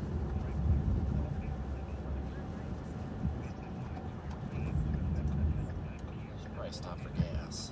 That's okay, we'll run out of gas. If we run out of gas, I'm not worried about it. I got AAA. It's New Year's Day, so they might take a while to get to us, but they'll come.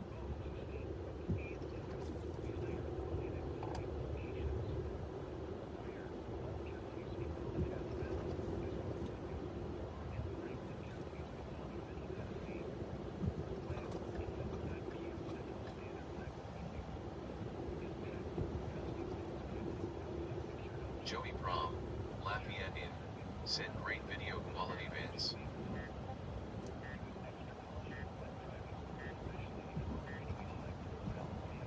Not even sure where the hell we are.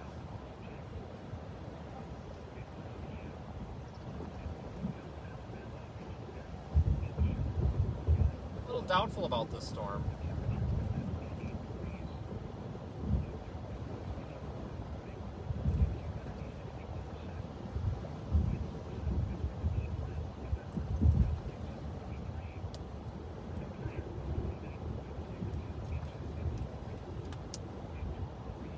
Should be time to leave this. This storm just might not do it. It's kind of the same issue we had with the previous Florence cell that we were chasing up here. It just did not. Just didn't do it.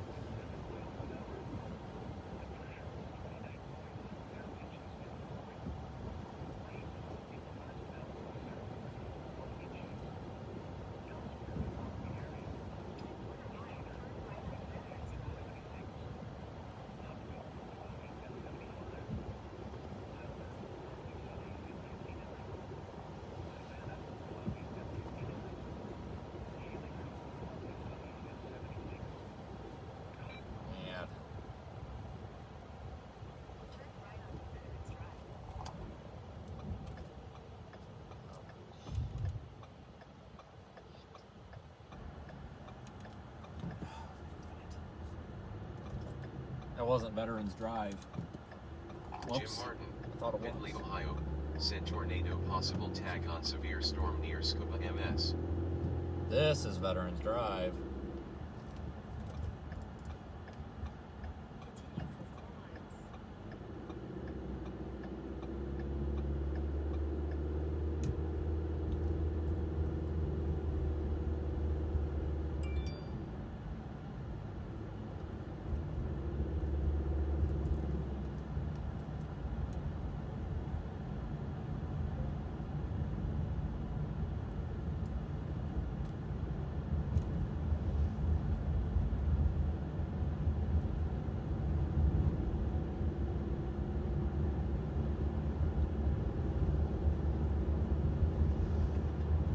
Joey Prom, Lafayette Inn, said I think I'm going to take one for the team and stop watching the radar.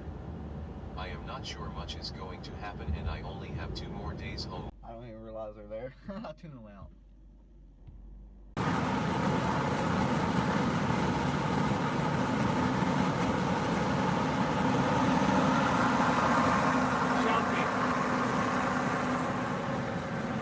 Selfie to me.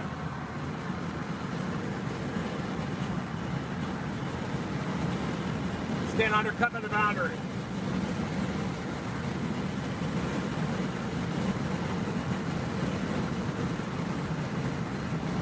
Might be the whole front coming south.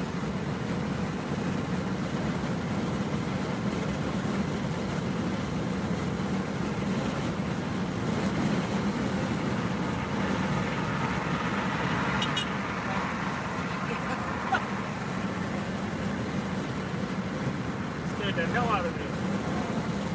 Severe thunderstorm warning down south of Macon as well, Macon, Mississippi.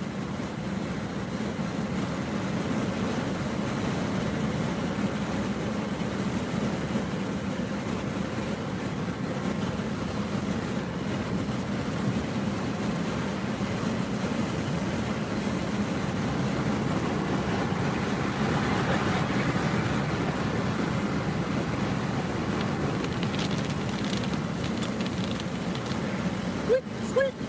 Come on, airborne. Here we go. We are about to punch a chord.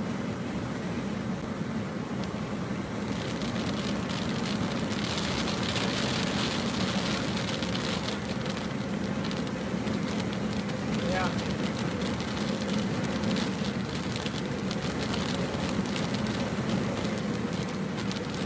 Big win, probably.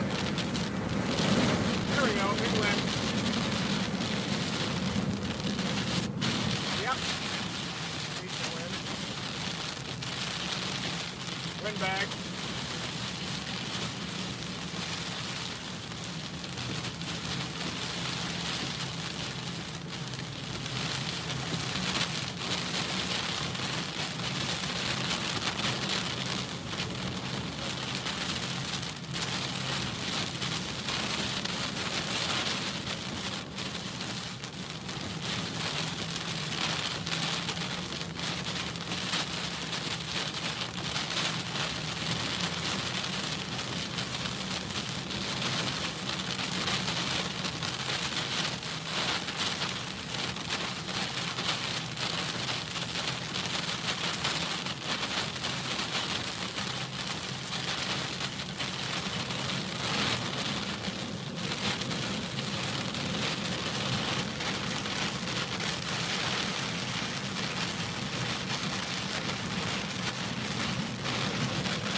Out some of those stronger winds for the loft.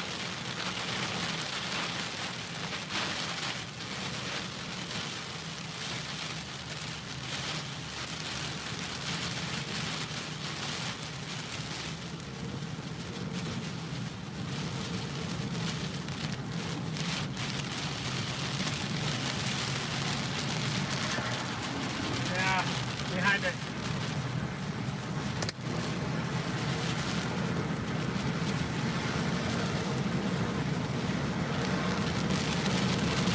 Drop south a little bit. Try that one out for size, and then if that one doesn't happen, we'll continue east, northeast.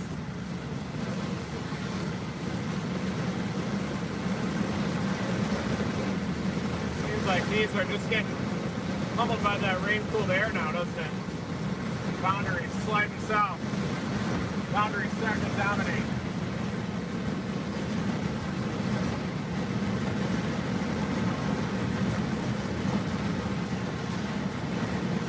Pretty stagnant wall cloud.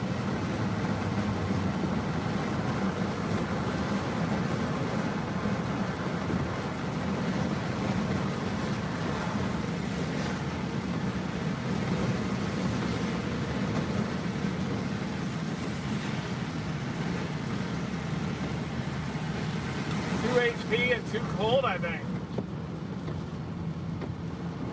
We were over areas that were already cool.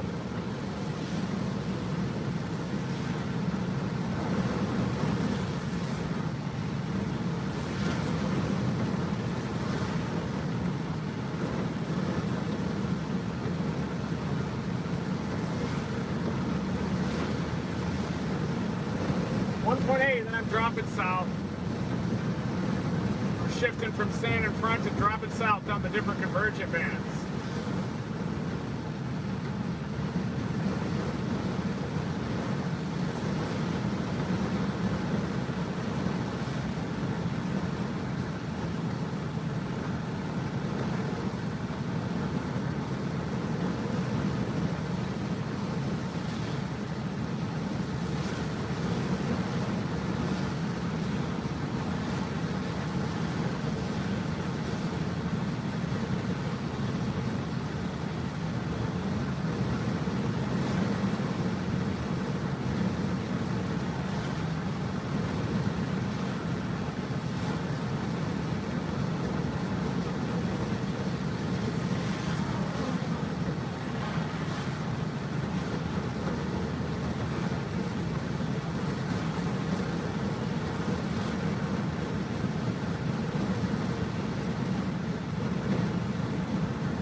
Yep. No. Yep. No. Yep.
This front sagging.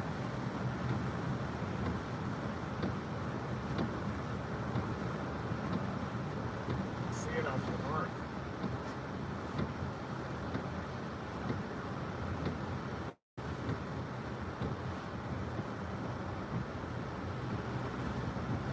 That one does have a lot of storm relative inflow based on the Columbus radar. Some new renegades too forming up to the south of Columbus that we're just gonna have to keep an eye on.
Dang.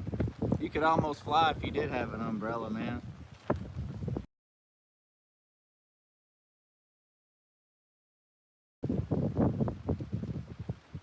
Well, I'm gonna bounce off. Like I said, y'all stay safe. We're gonna try to stay safe.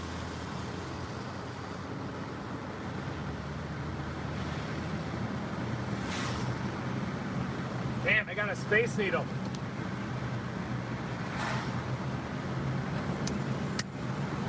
Look, I got a Space Needle here.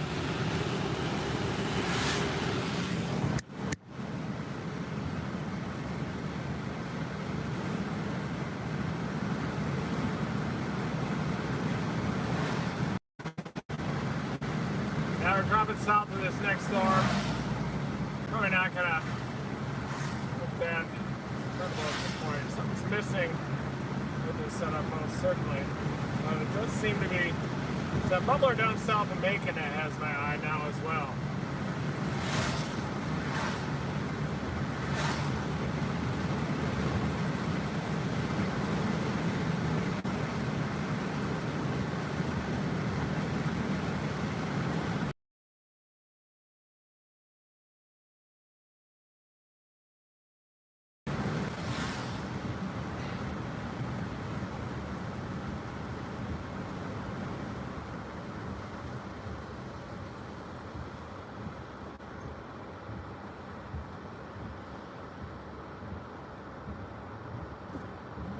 Thanks, buddy.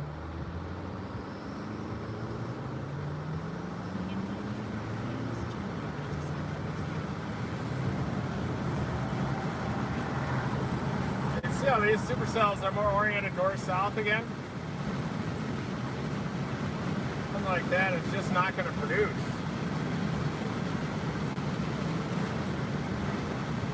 Which is good. Only a good thing, everybody. Those that see the wind shear can be off.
Loop back.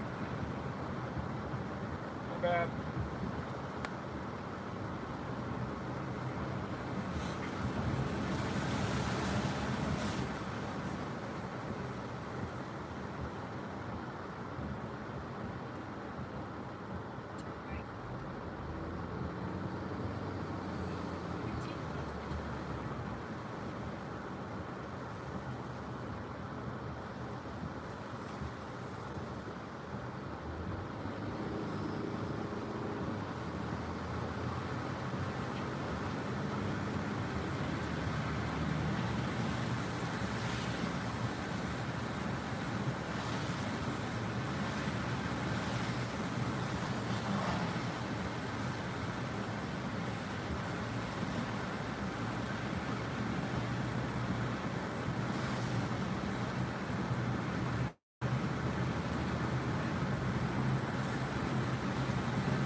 I'm gonna sample this next storm.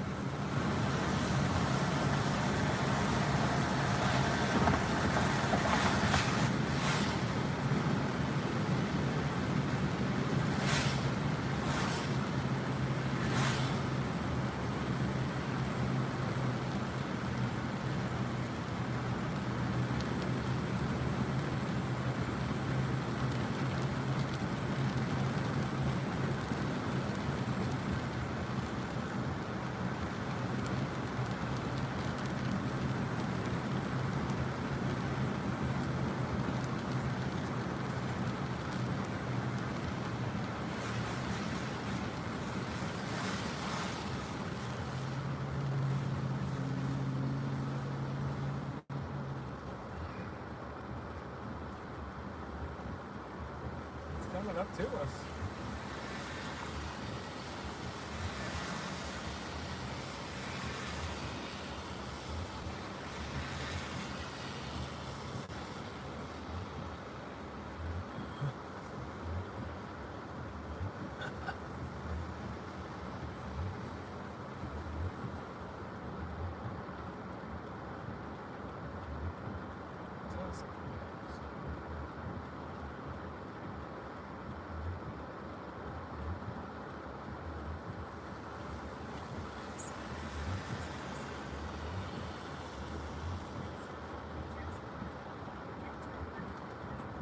Yeah, a whole lot of nothing around here so far. Some severe storms, sagging cold front. I think that surface low may have ejected so rapidly, and then the front surged a bit behind it. Cold air came back south.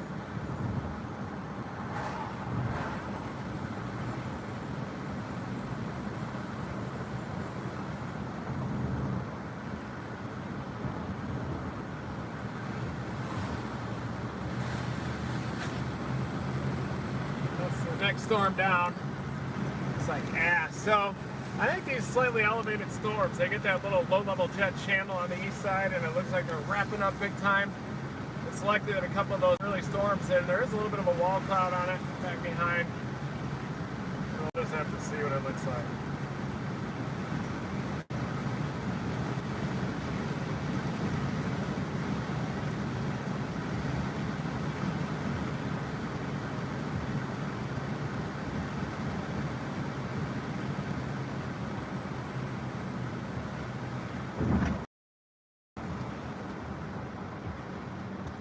I'm seeing some PDS Taurus soundings down south. We're going for those Renegades.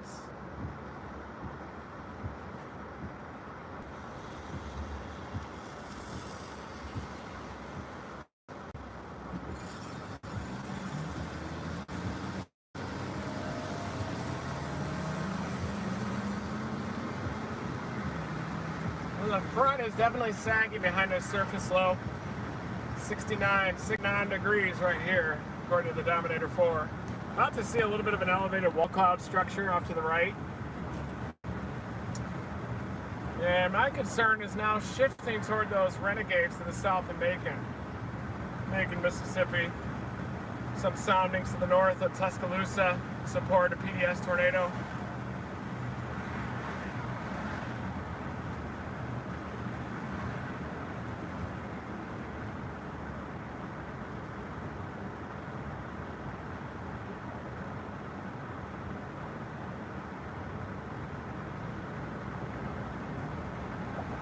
Not gonna stay on an undercut storm, are you kidding me?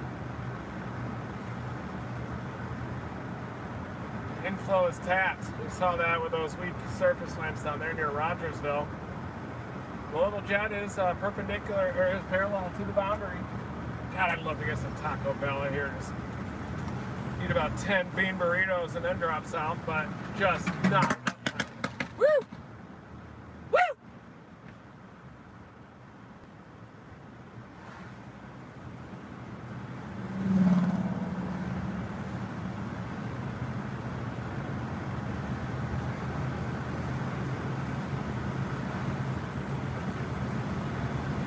We're playing a long game now, dropping down toward Winfield, Tuscaloosa areas, just to position roughly ahead of that Renegade down there.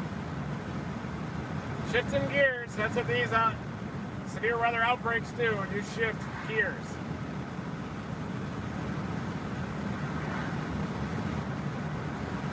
Oh, that noise back there, that engine. So there you can see a little circulation on that storm.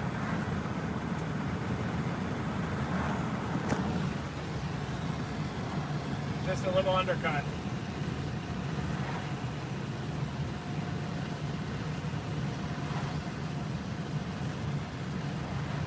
My Facebook chat is really knowledgeable about severe weather. They usually throw really useful information my way and almost help me to get the storm. And then this YouTube chat tries to get bad information, false reports. And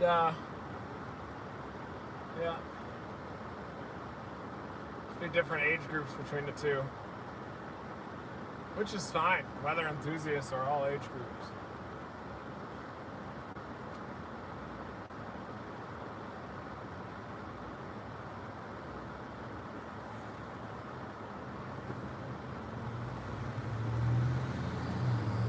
Dropping down. You can see these storms may be impacting areas to the north of Tuscaloosa, like Barry, Fayette, Jasper areas.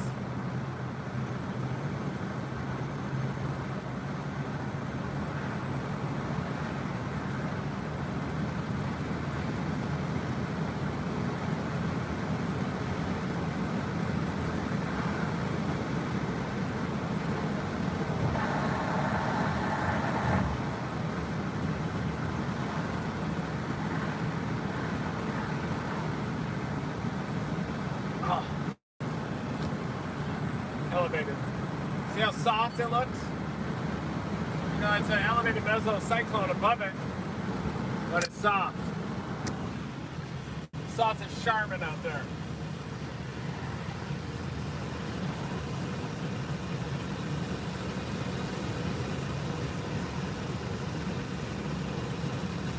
Soft as Charmin. Even though it's, I got a little pancake stack appearance, you can just see that it's soft.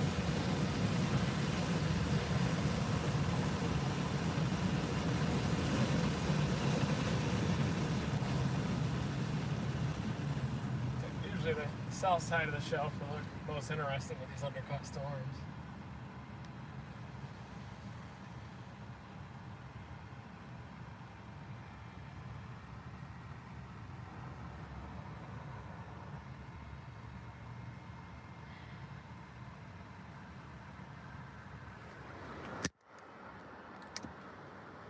How soft it is. There's a little structure on it.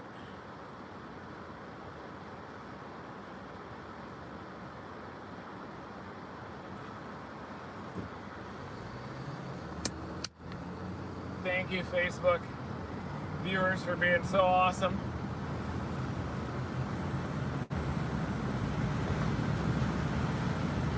Thank you, YouTube viewers, for being awesome in your different way. Both awesome.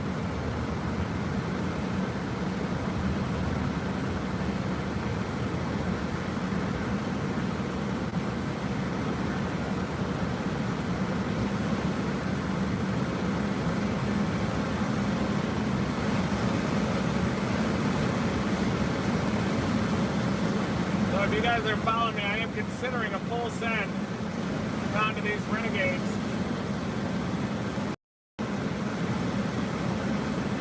Keep that in mind. It's going to take a while.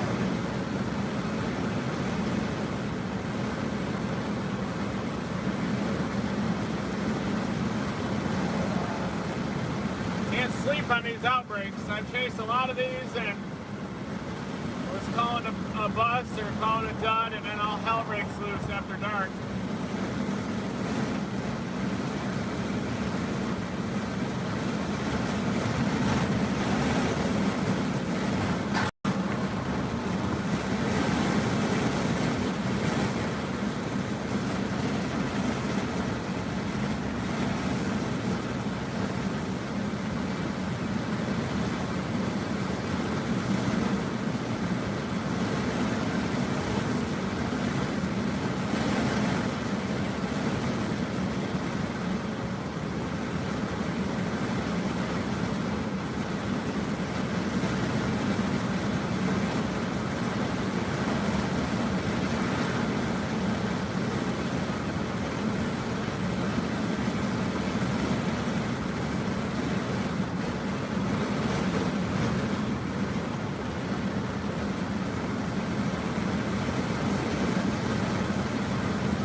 structure. We better pull over and watch it. It's elevated, but it's there.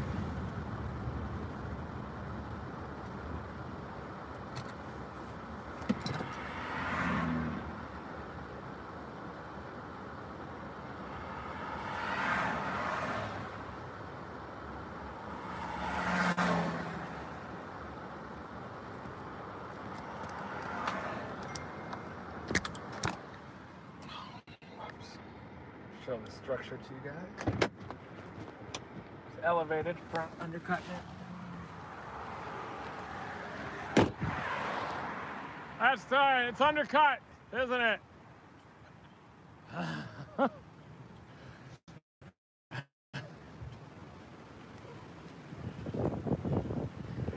Boy, you think there's too many Renegades just tracking over the same area than the front sag south? Maybe Tuscaloosa. That's where I'm headed now, I guess.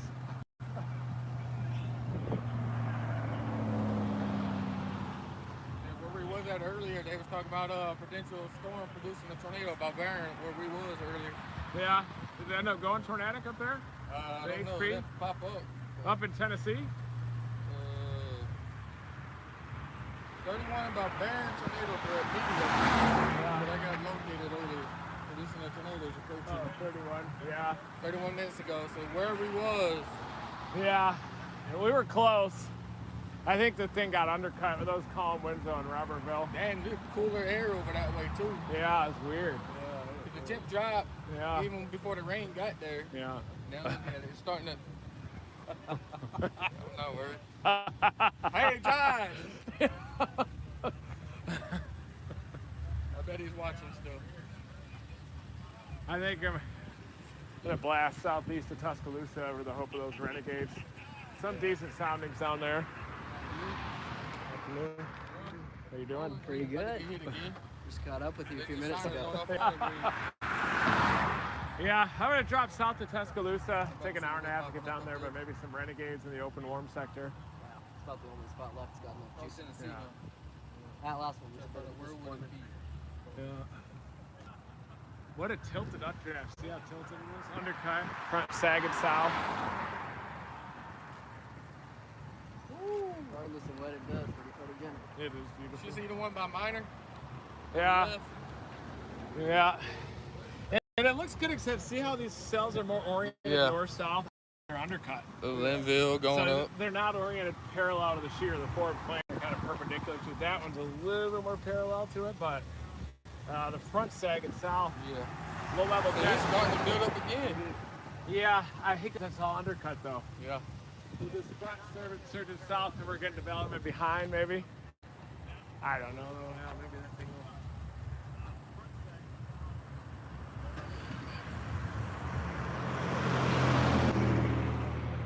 It's not a tornado forming, guys. It's the leading edge of the gust front up there. We are dropping southeast.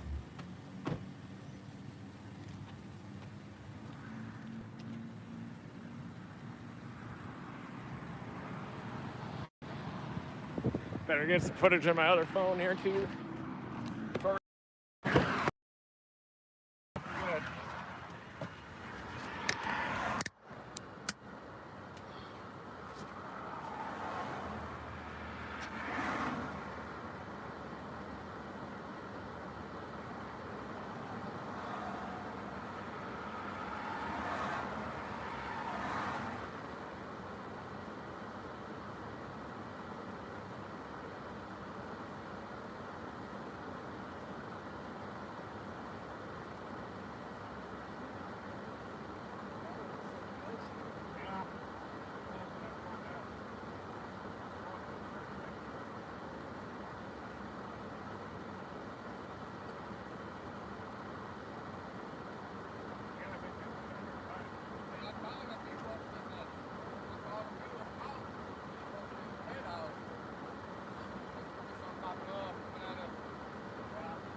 didn't see much. Kind of surprised. Well, we saw. We did see a lot of some rain. storms. Yeah. We saw some we storms. picked off like 4 storms, which is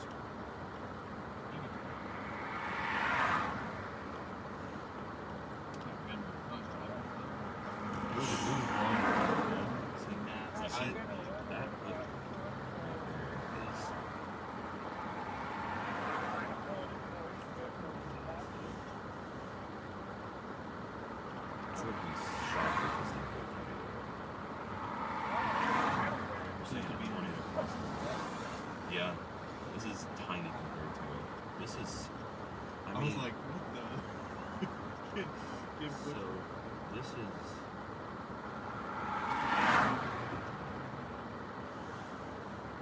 Like 65 miles for a southwest, and it's moving.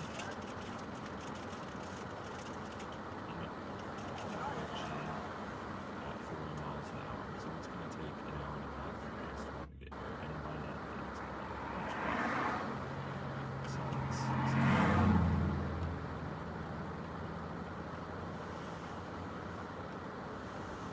so at that point, we'll just be looking for damage.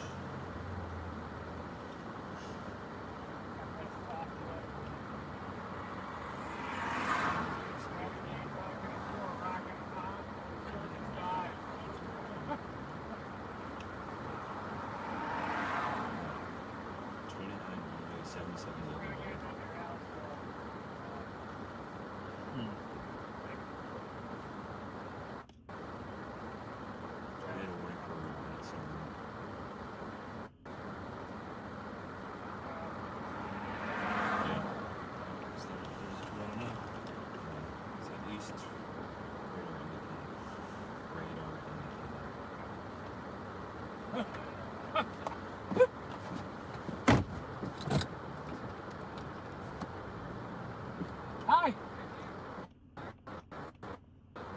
Sure. Yeah. Hey, I'll pull back a little bit. Yeah. Hi. Here comes How Santa are Claus, you? man. Okay. You're freaking greatness, man. Nice to meet you. Can I take a picture with you? Absolutely. God bless you. I appreciate God what bless you you. do, man. My Thank you. hometown of Hackleburg got blew away by the April 27th. Yeah. fires. Oh, yeah. One of the Means a strongest lot, in man. history. It's pretty Yeah. cool. I'm glad you're okay. Yeah, we're good, man. I just live right up here in Louisville. Wow. Very nice to meet Appreciate you. what you do, buddy. Yeah, God appreciate bless you too. God bless you. Never stop. Back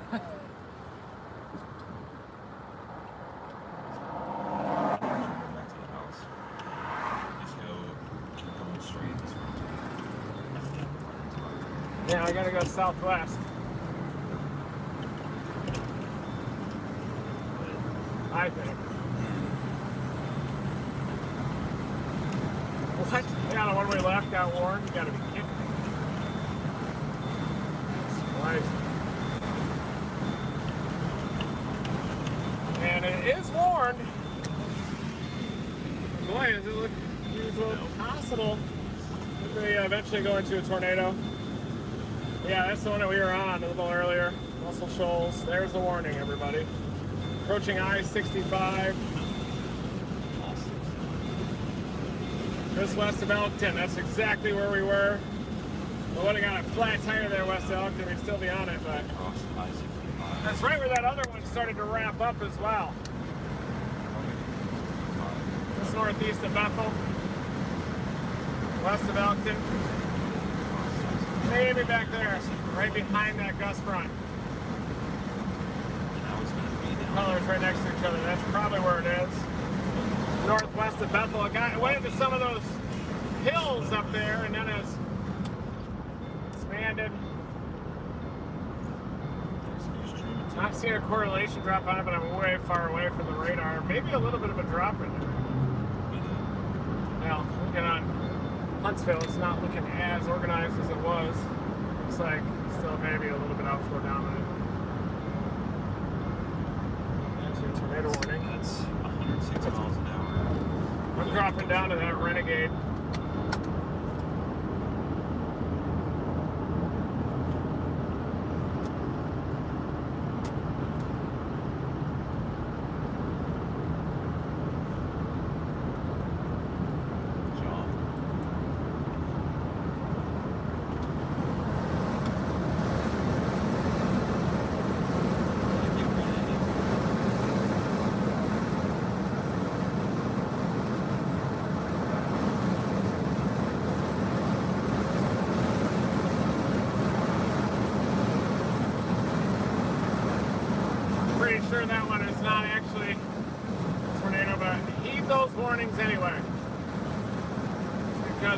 evolution of that storm. I'm pretty sure of it.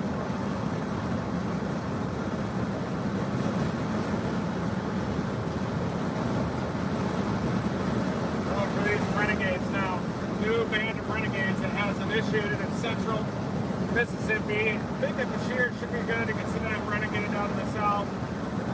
Everything looks a little bit too strung out to the north, so this is the southern mode, going for that southern mode. A renegade is a storm that is prefrontal, kind of by itself like me. But you can see that renegade there near the Alabama-Mississippi border. I can see that being an issue long term.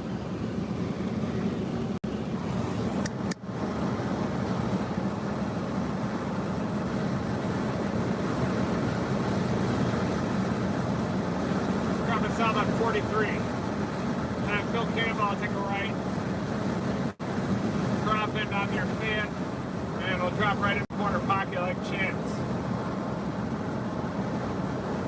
A couple of cells that I'm watching. Those cells that are maturing to the northwest of Starkville. Watching that one.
Back there.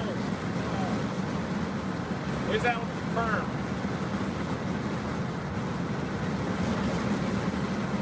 Look at this.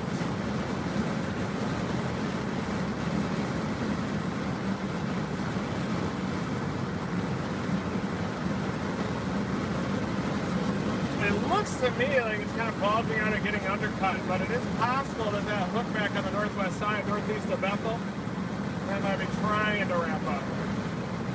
Get in your safe place, Elkton. That's right where we were on that other storm. Get in your safe place, west of Elkton.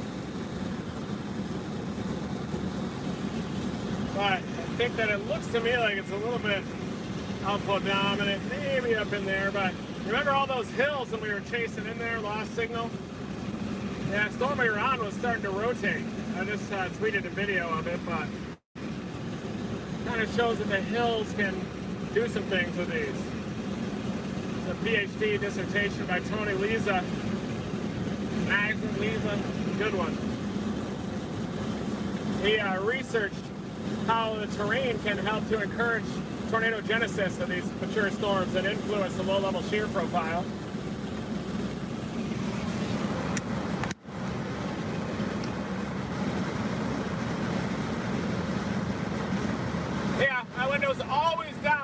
like to breathe fresh air. Always like to breathe fresh air. I'm not going to close the window so I can breathe my own regurgitated air. Are you kidding me? You gotta be kidding me.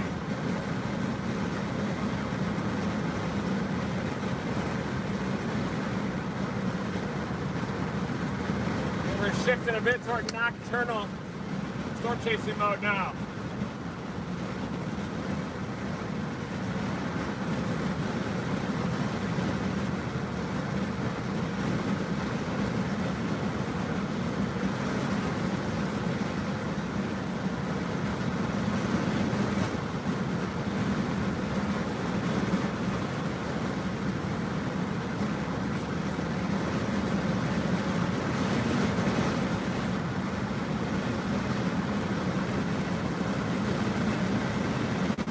Heading down to Barry.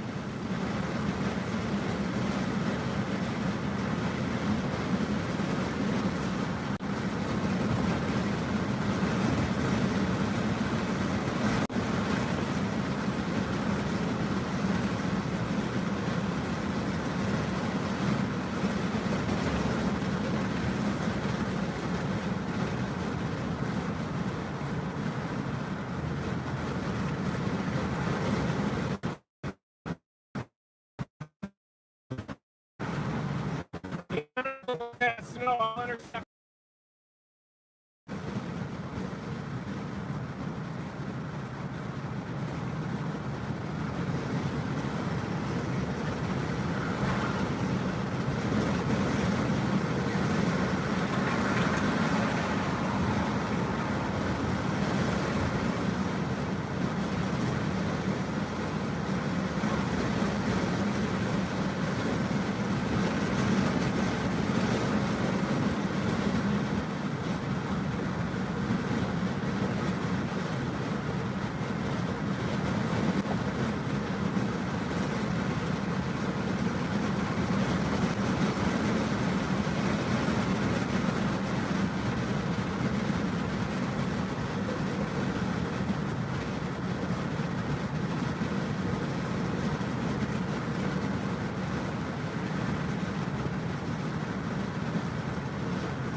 Looks like it is on the ground. Approaching I-65. Correlation drop right there, coming into Alton.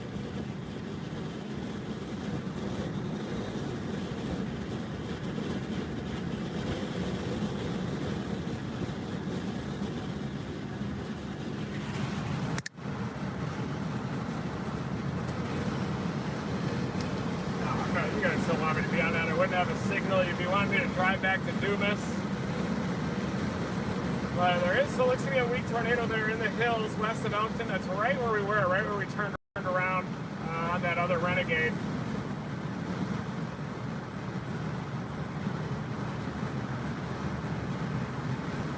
Little debris drop. I do, it definitely is on the ground there west of Elkton.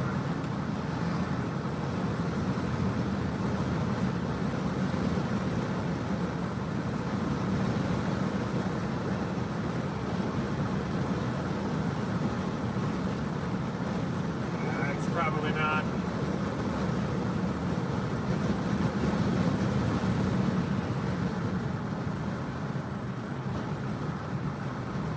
I don't think that was.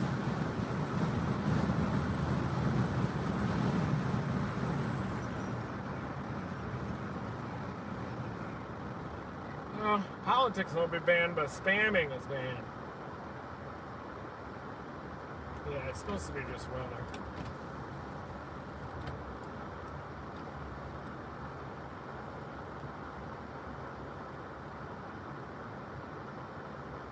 Yeah, no politics. Politics sucks.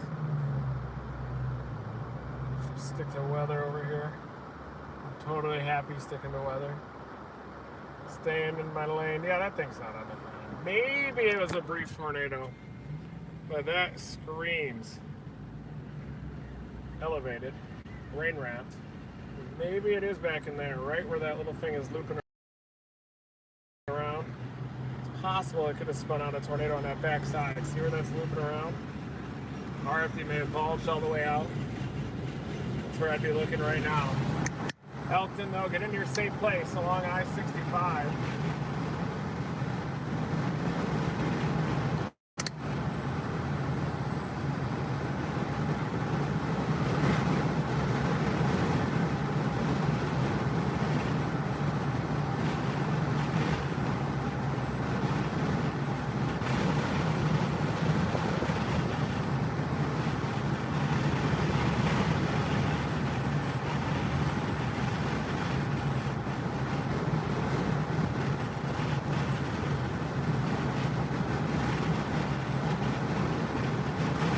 Jordan and Scott they said that the tornado was very weak, but they were able to deploy right in the middle of the circulation and captured some pressure data.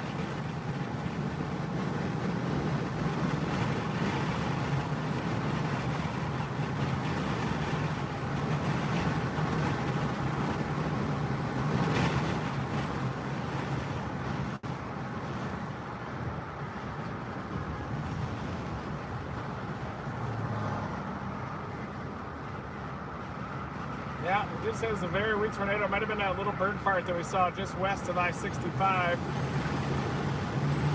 said very weak, but they were able to deploy the sensor on it.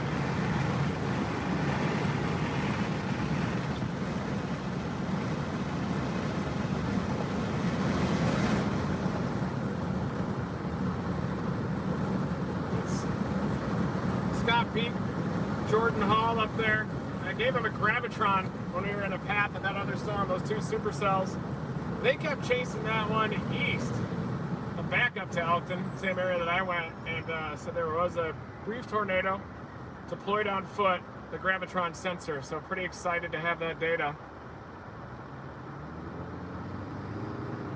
Definitely in Elkton, sounds like the tornado just blew to your east. Tornado warning has been dropped as well on it. HP, weird looking storm.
What's up? What are we looking at? I don't know. They had a weak tornado way up there near Elkton. Yeah, that's where it came from. Yeah, but really weak bird fart. Scott and Jordan were on it. The southern line that's coming here doesn't look all that promising. No. That's promising. Yeah. I mean, we could blast north on it, you know, but... There's one spot right at the southern end that could produce something, but it's Yeah. not.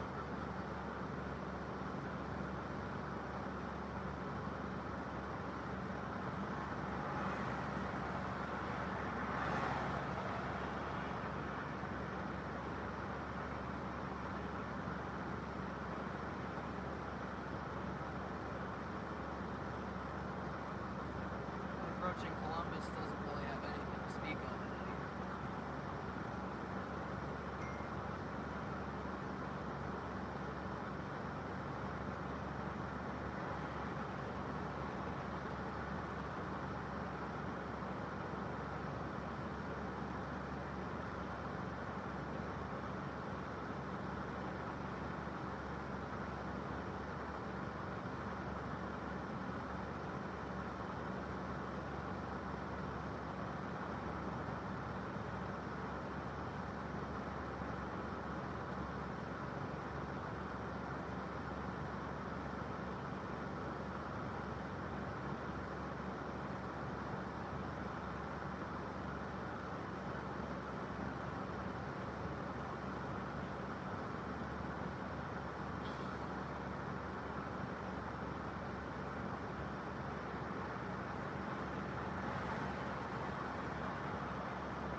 Yeah, that's okay about dark.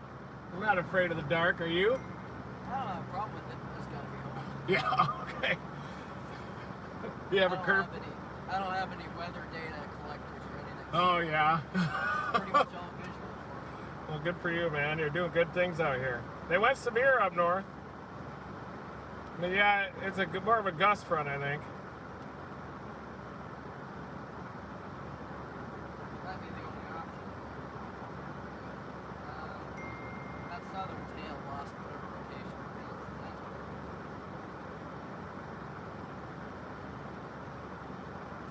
What do you think? Should we go north? Problem is, if that doesn't do anything, there's not much coming after it.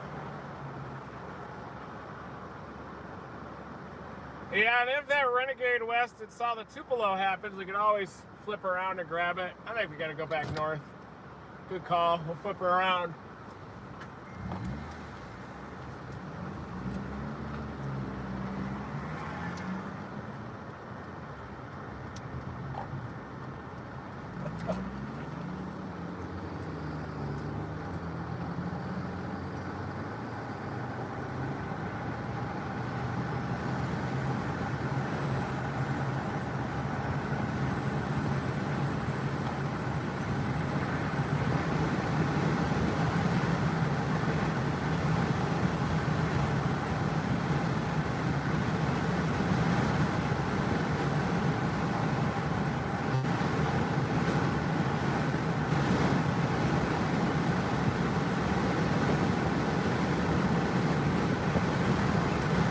Targeting this storm west of Florence, west of Muscle Shoals.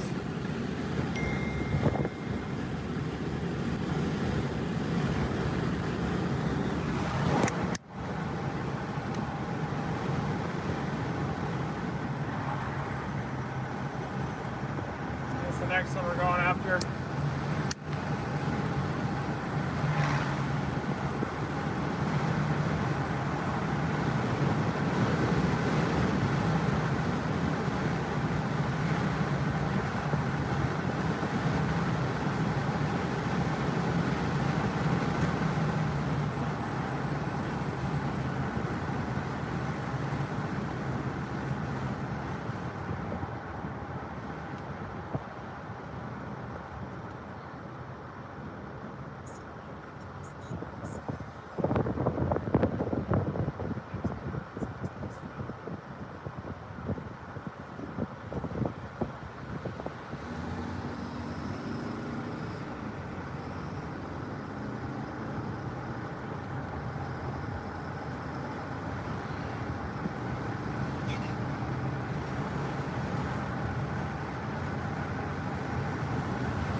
One's turning right on approach to Muscle Shoals.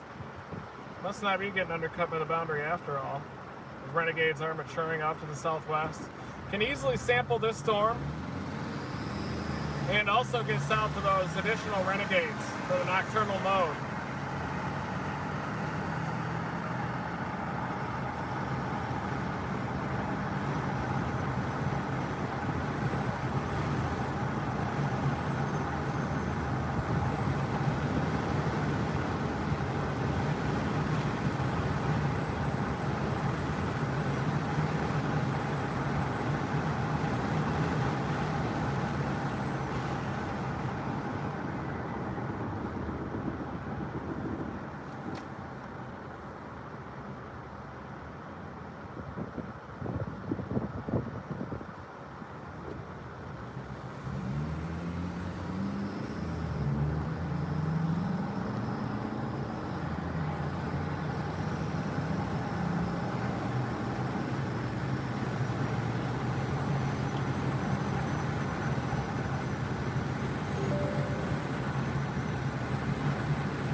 turning right a little bit harder.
About to get on another supercell here southwest of Muscle Shoals. Coming in hot. There it is. There's the inflow notch. Obvious Gecko region moving off to the east. Here we go again.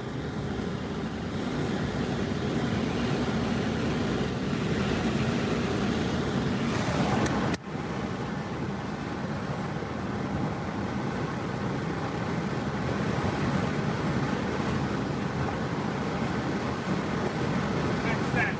That one in Florence. Turns right hard enough and I'll have a chance.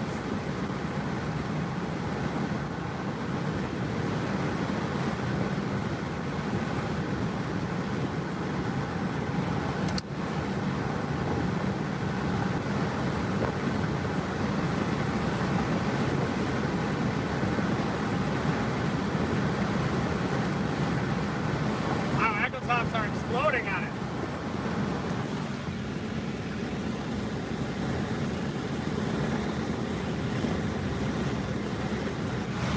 Major echo tops on this thing.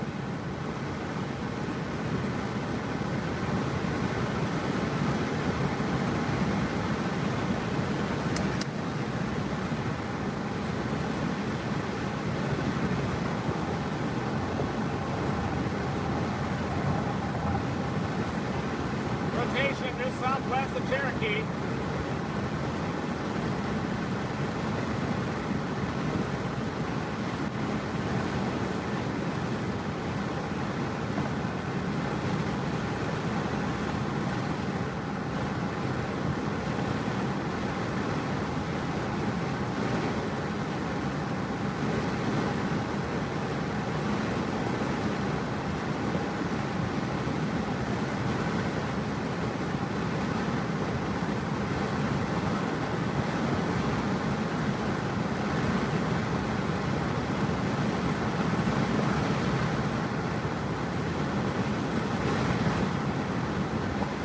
Looking to the left of the screen to be able to get visual of it.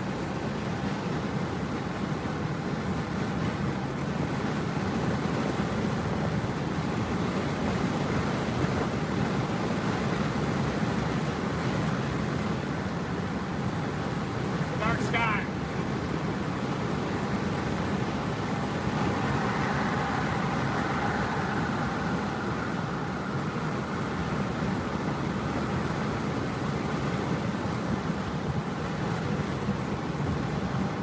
.3 miles to go to the east option. Temperature holding at 77.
Oh, is that a cigarette that almost hit that car?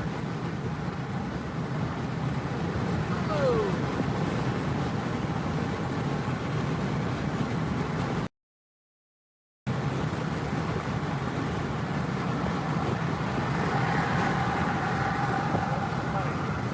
See the circulation out to the left.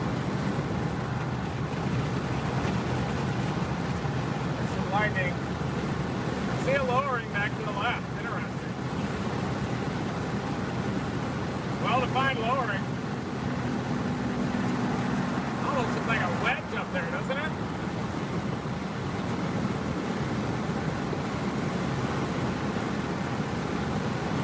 God. It doesn't like the circulation up there.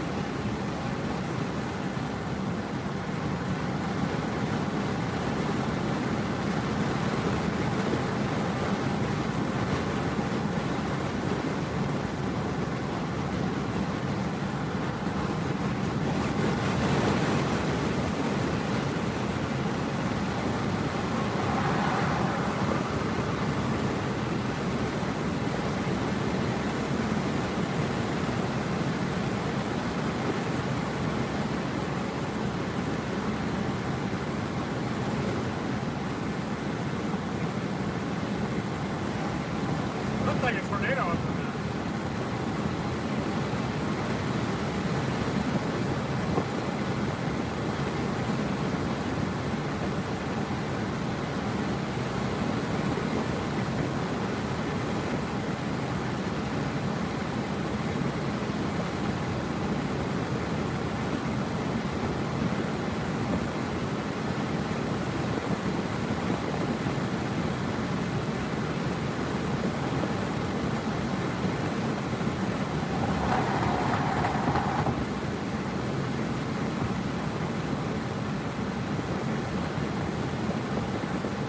Bit of a circulation I'm approaching just to my northwest, coming into Muscle Shoals.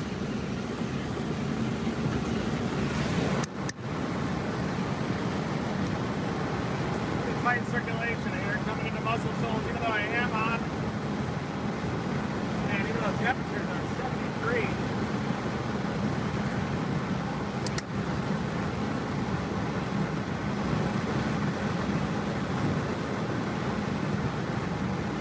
Oh!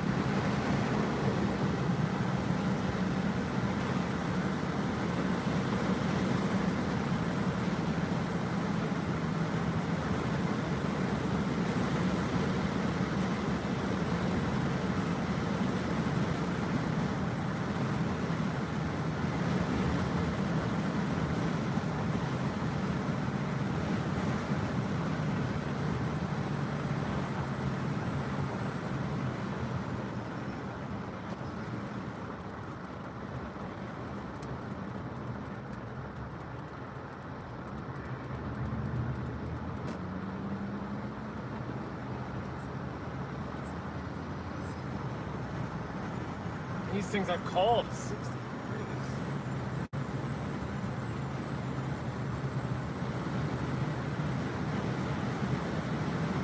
See those low clouds coming south? This thing's cold as hell.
go south long term.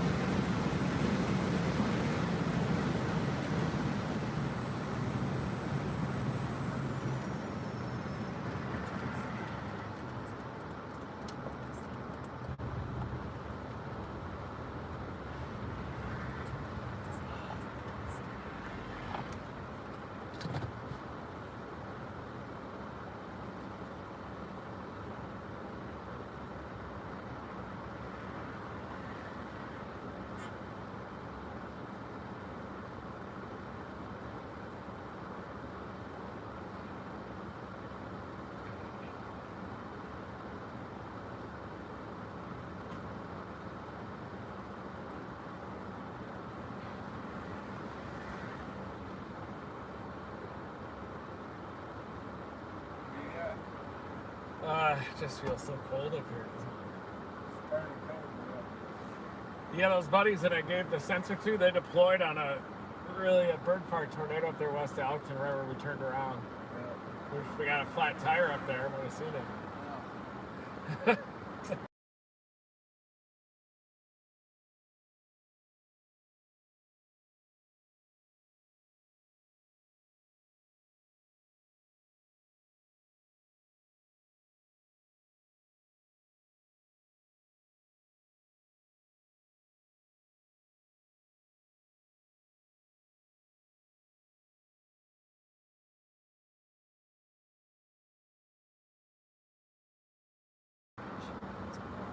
Yeah, it's definitely elevated as well.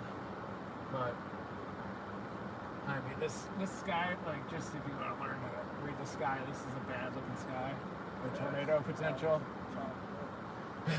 Yeah, it's really stable. There's no consistent reads. Well, this is just the look of a stable sky. The top of a stable area. It's like the top of an ocean up there. Hey, I've been watching you go up and down. yeah. And the one that we all left, that was in Elkton, Yeah. me and my dad was actually under it when it came over. That was the one earlier, right? Yeah. Way earlier. Did it produce? Was that rotating or is that a scud tag? I'm not sure. I think it was moving. Scud. I thought it was saw Scud it as drop well. behind. I looked at it for a minute, like it's not rotating at all. But you can see up on the cut, it had that vertical wall Yeah. starting. It was starting to go through the motions.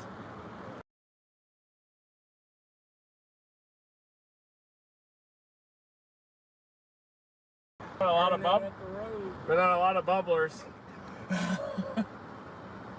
All you can do is sample a lot of storms. That's all you can do. I think we probably need to stay with this, don't you think? Yeah. Even though It maybe may it'll mature. turn right, just kind of tighten up on this side. It may mature from here.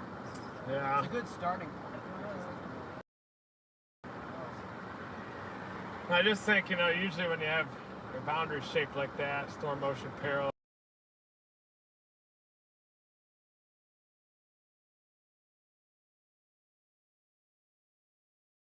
shear parallel, the boundaries sagging south. You just usually gotta drop south, but I don't really care. Drop south from here, it's a crapshoot. I do care immensely, but Yeah, it takes a while before you really see anything. oh yeah. I went, first reel when I went on was last year, I think. Yeah.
Hey guys, my phone crashed earlier. Shut the stream down, not sure what happened. Just shut itself off. Battery wasn't dead or anything, but shut down. Just about to cross into Tennessee.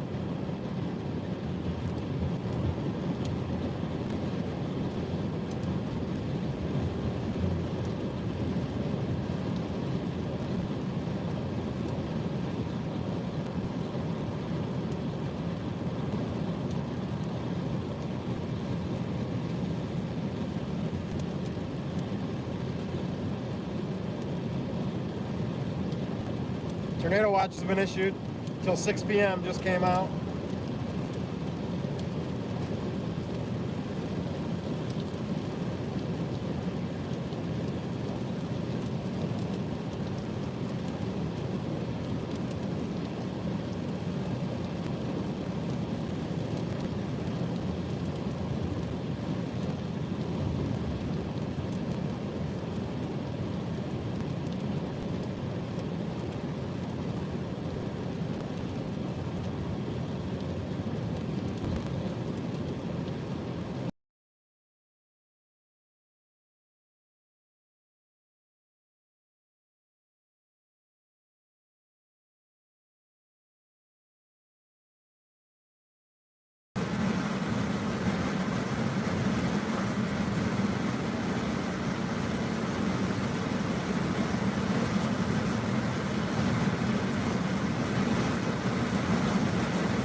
Amazing supercell structure on it now.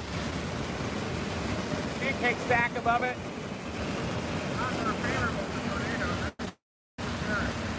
Vertical wall on the front side. Pancake stack above. Yeah, it's Verizon throttling it. What they do. See it? Front edge, you gotta target the front. Front wall. You gotta wrap all the way around it.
That vertical wall on the front side is what makes me think this thing might still be surface-based.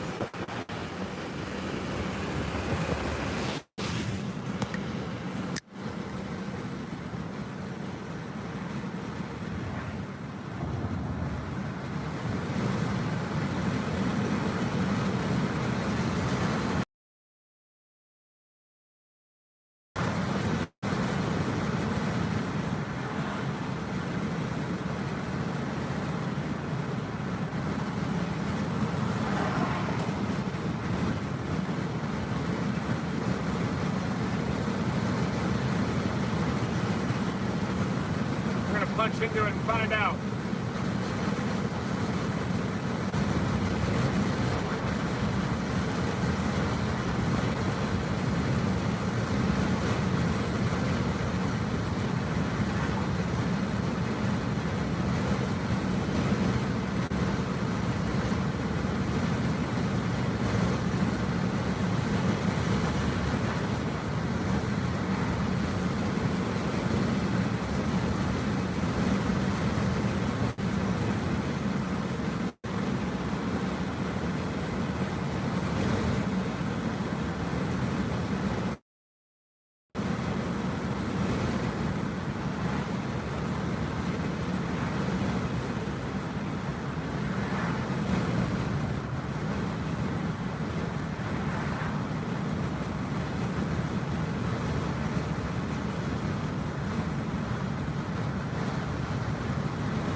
Lightning frequency seems to be subsiding on it too. The lightning was really ramping up when that was.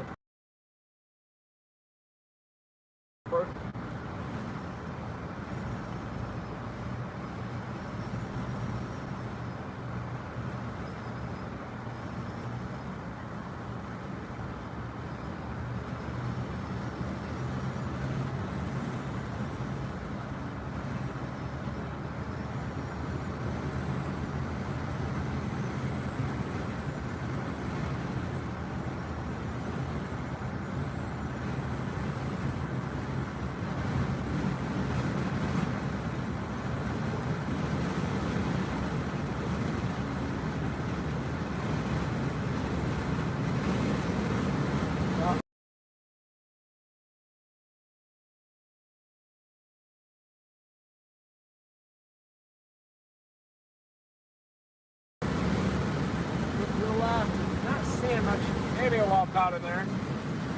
Just a bit of a rain curtain on that blob. You can barely see.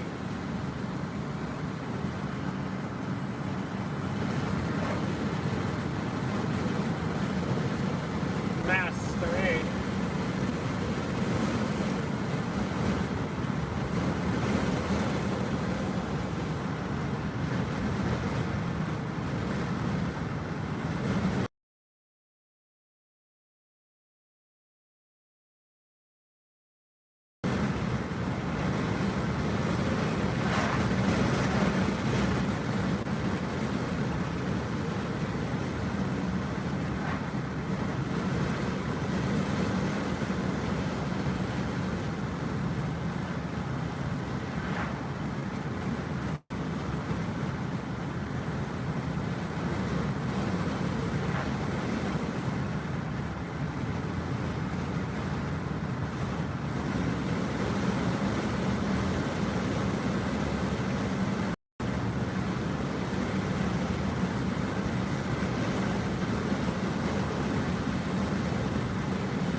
Getting throttled for some reason.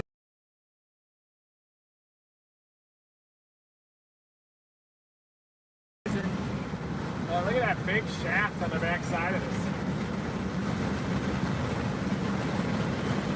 Almost looks like a tour back there, doesn't it?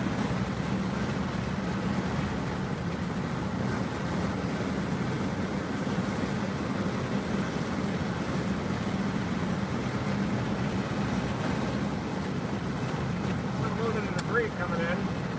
Thought I saw something on the back side of that. Nothing there.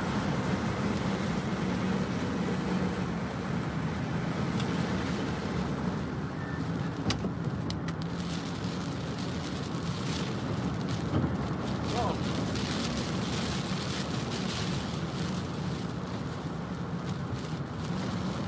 It's like something is in front of us. Probably big rain and action like that.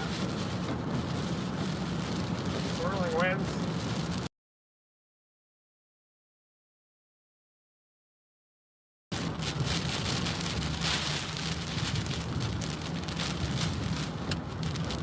Trees, branches down.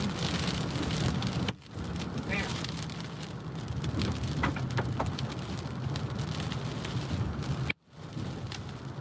Hit some branches and trees down.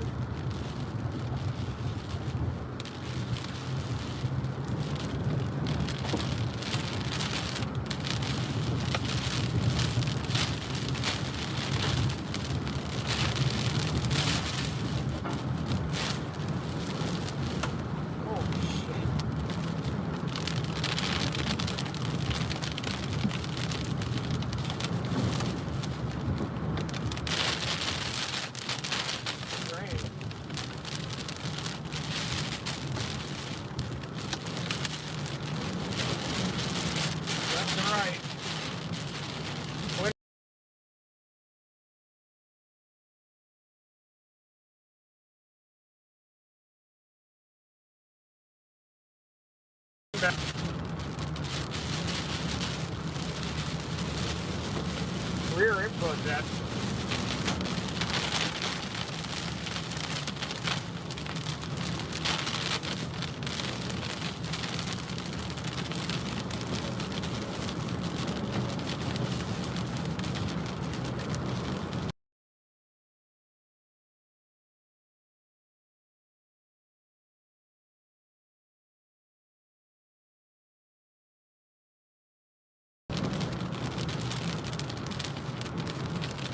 Alright.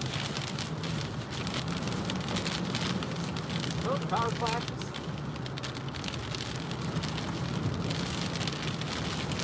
That's a straight line wind of that.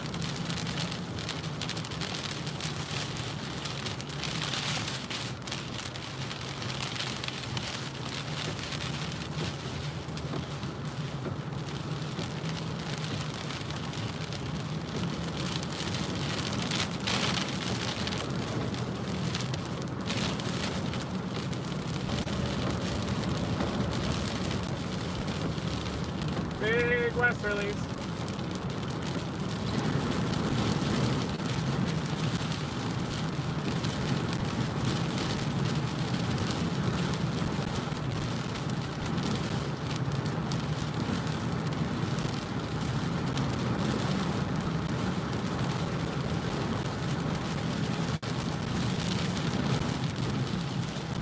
Oh, we gotta go over the bridge here, looks like. This is gonna be intense.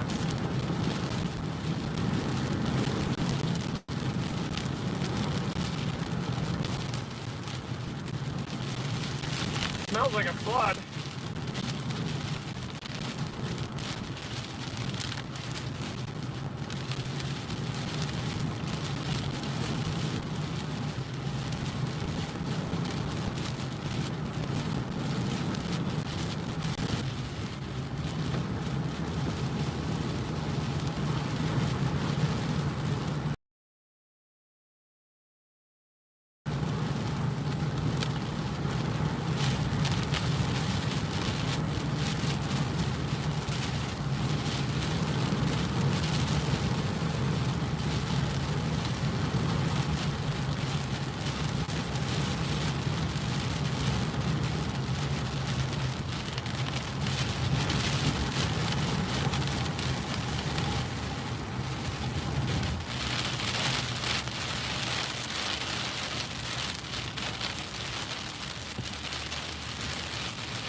on your butts.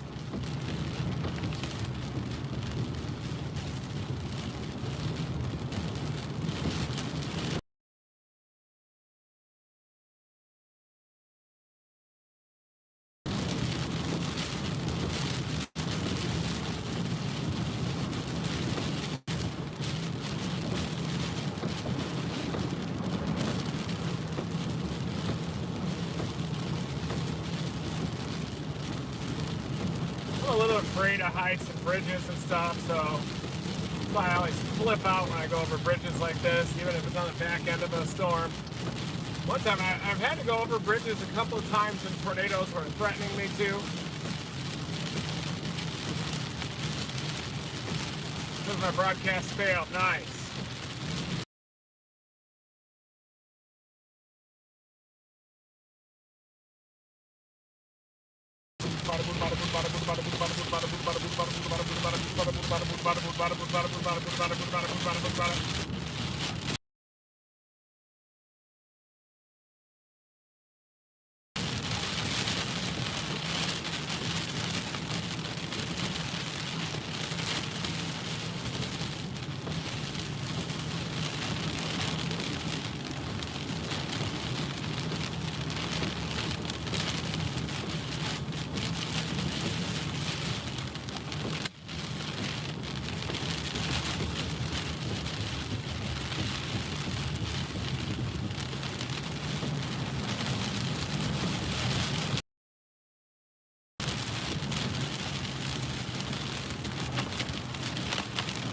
Thought it smelled like a flood up here. Flash flood warning has been issued.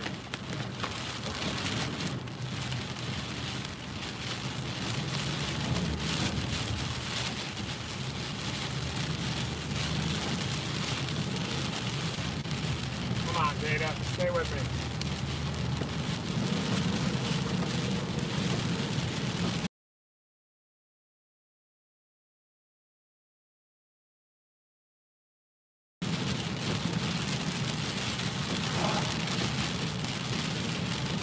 Met a lot of new friends out here in this area today.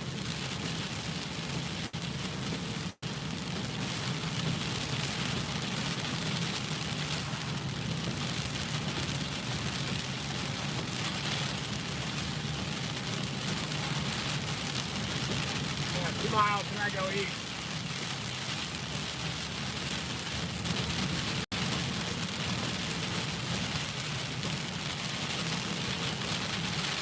Thunderstorm warning extended. Looks like it's intensifying now.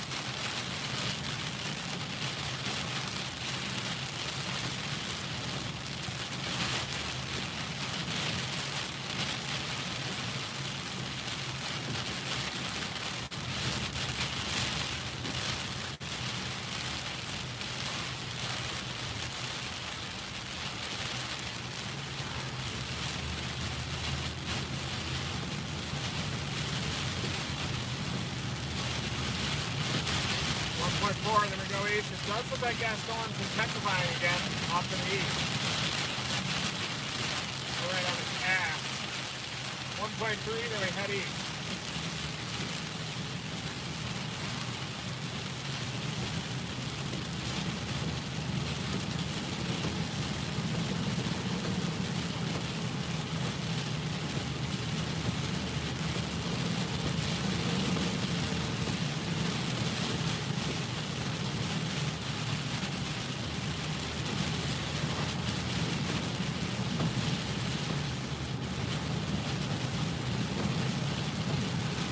Eric, I'm getting throttled big time by Verizon. That's what they do. You gotta be kidding me.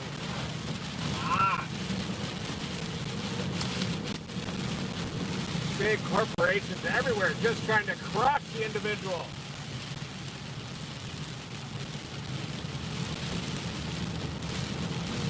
Can't even stream live with a little storm chase and a low credit score out here.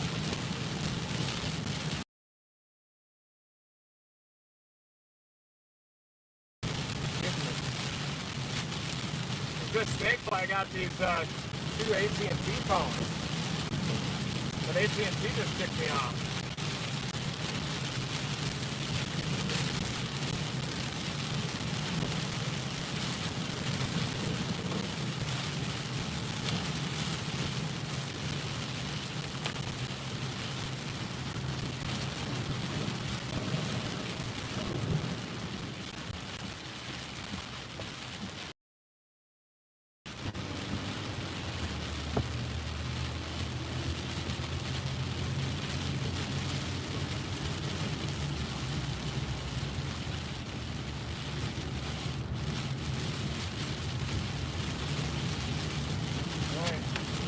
be able to catch it, but we are going to try. We get it before Athens.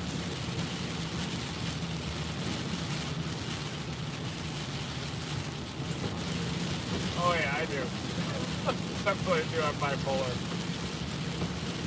So I'm by myself in a car right now. Can't piss off anyone in here. I have many flaws.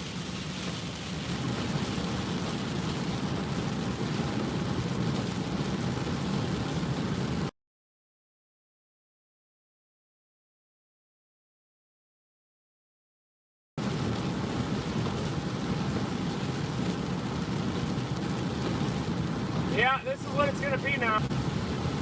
Nighttime storm chase.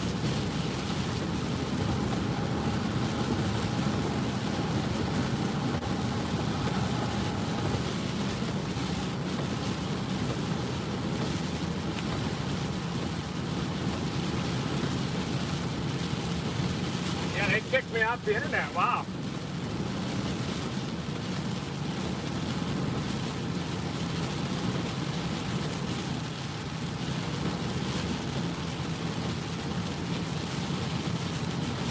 Maybe I can just try out stream on Cricket.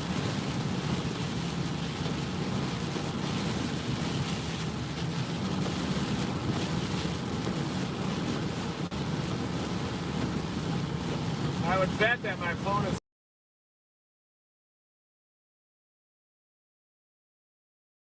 not allowing me to stream.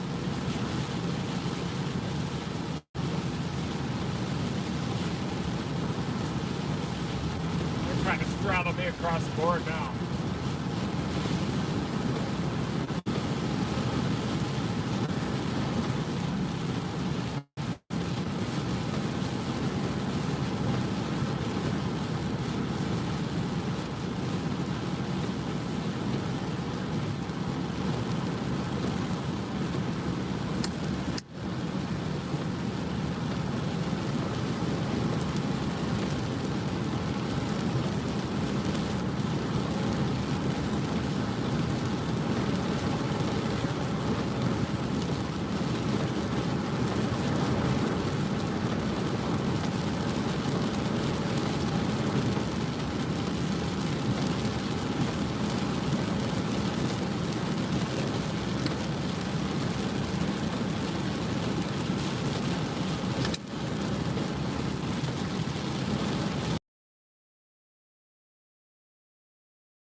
Thing looks like a massive wind back tornado running down south now. That's the renegade mode. Oh boy. That is it.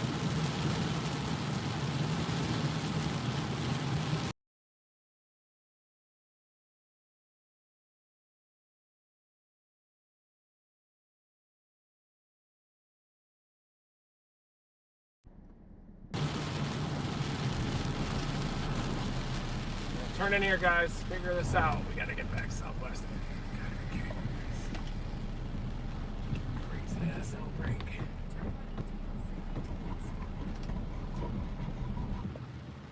Should have kept dropping south. I knew it.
warned down there south of Columbus now.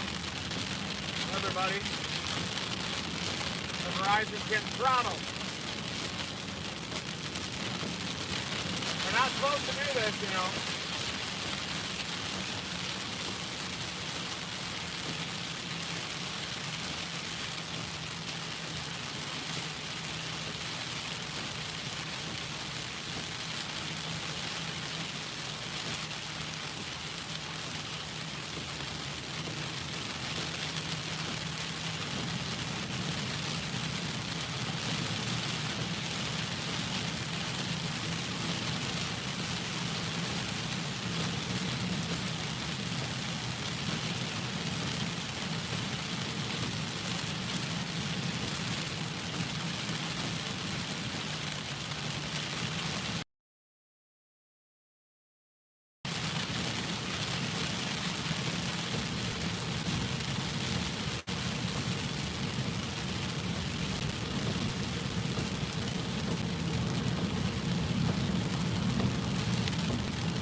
Down to the Renegades. Thank you guys for that super chat.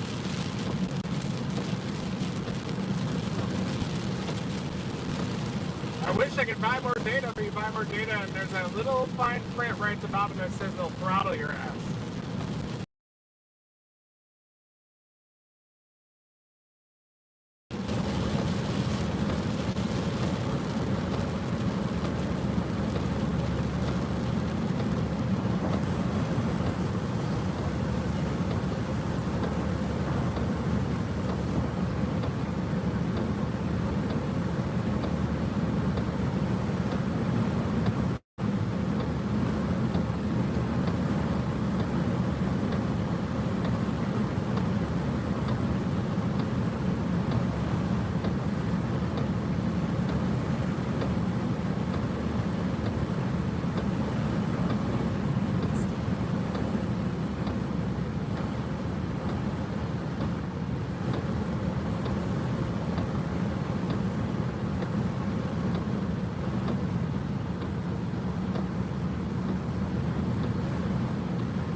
Likely.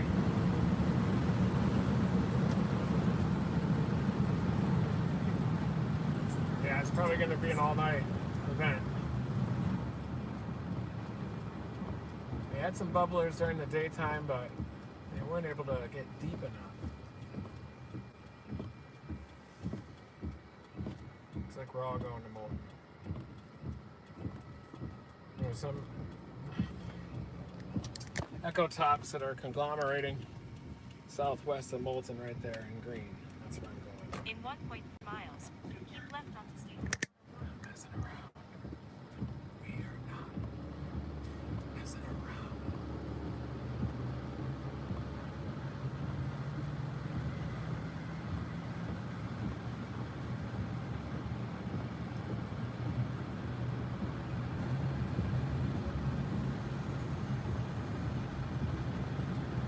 Now, just west of Hamilton, that storm is looking nasty.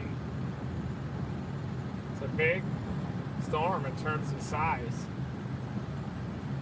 We just have to see what it's able to do within that wind shear. This includes the Springs. I hope. Yeah, looking at that storm, but I'm actually looking at that conglomerate just to the southwest of Molten. I'm going to keep an eye on that. Grundy County in general, just go ahead and find your storm safe place, because we are dealing with active tornado warning just off to your west, as well as active severe thunderstorm warning, which extend all the way into Van Buren County until about 6:45 Central, our Eastern time.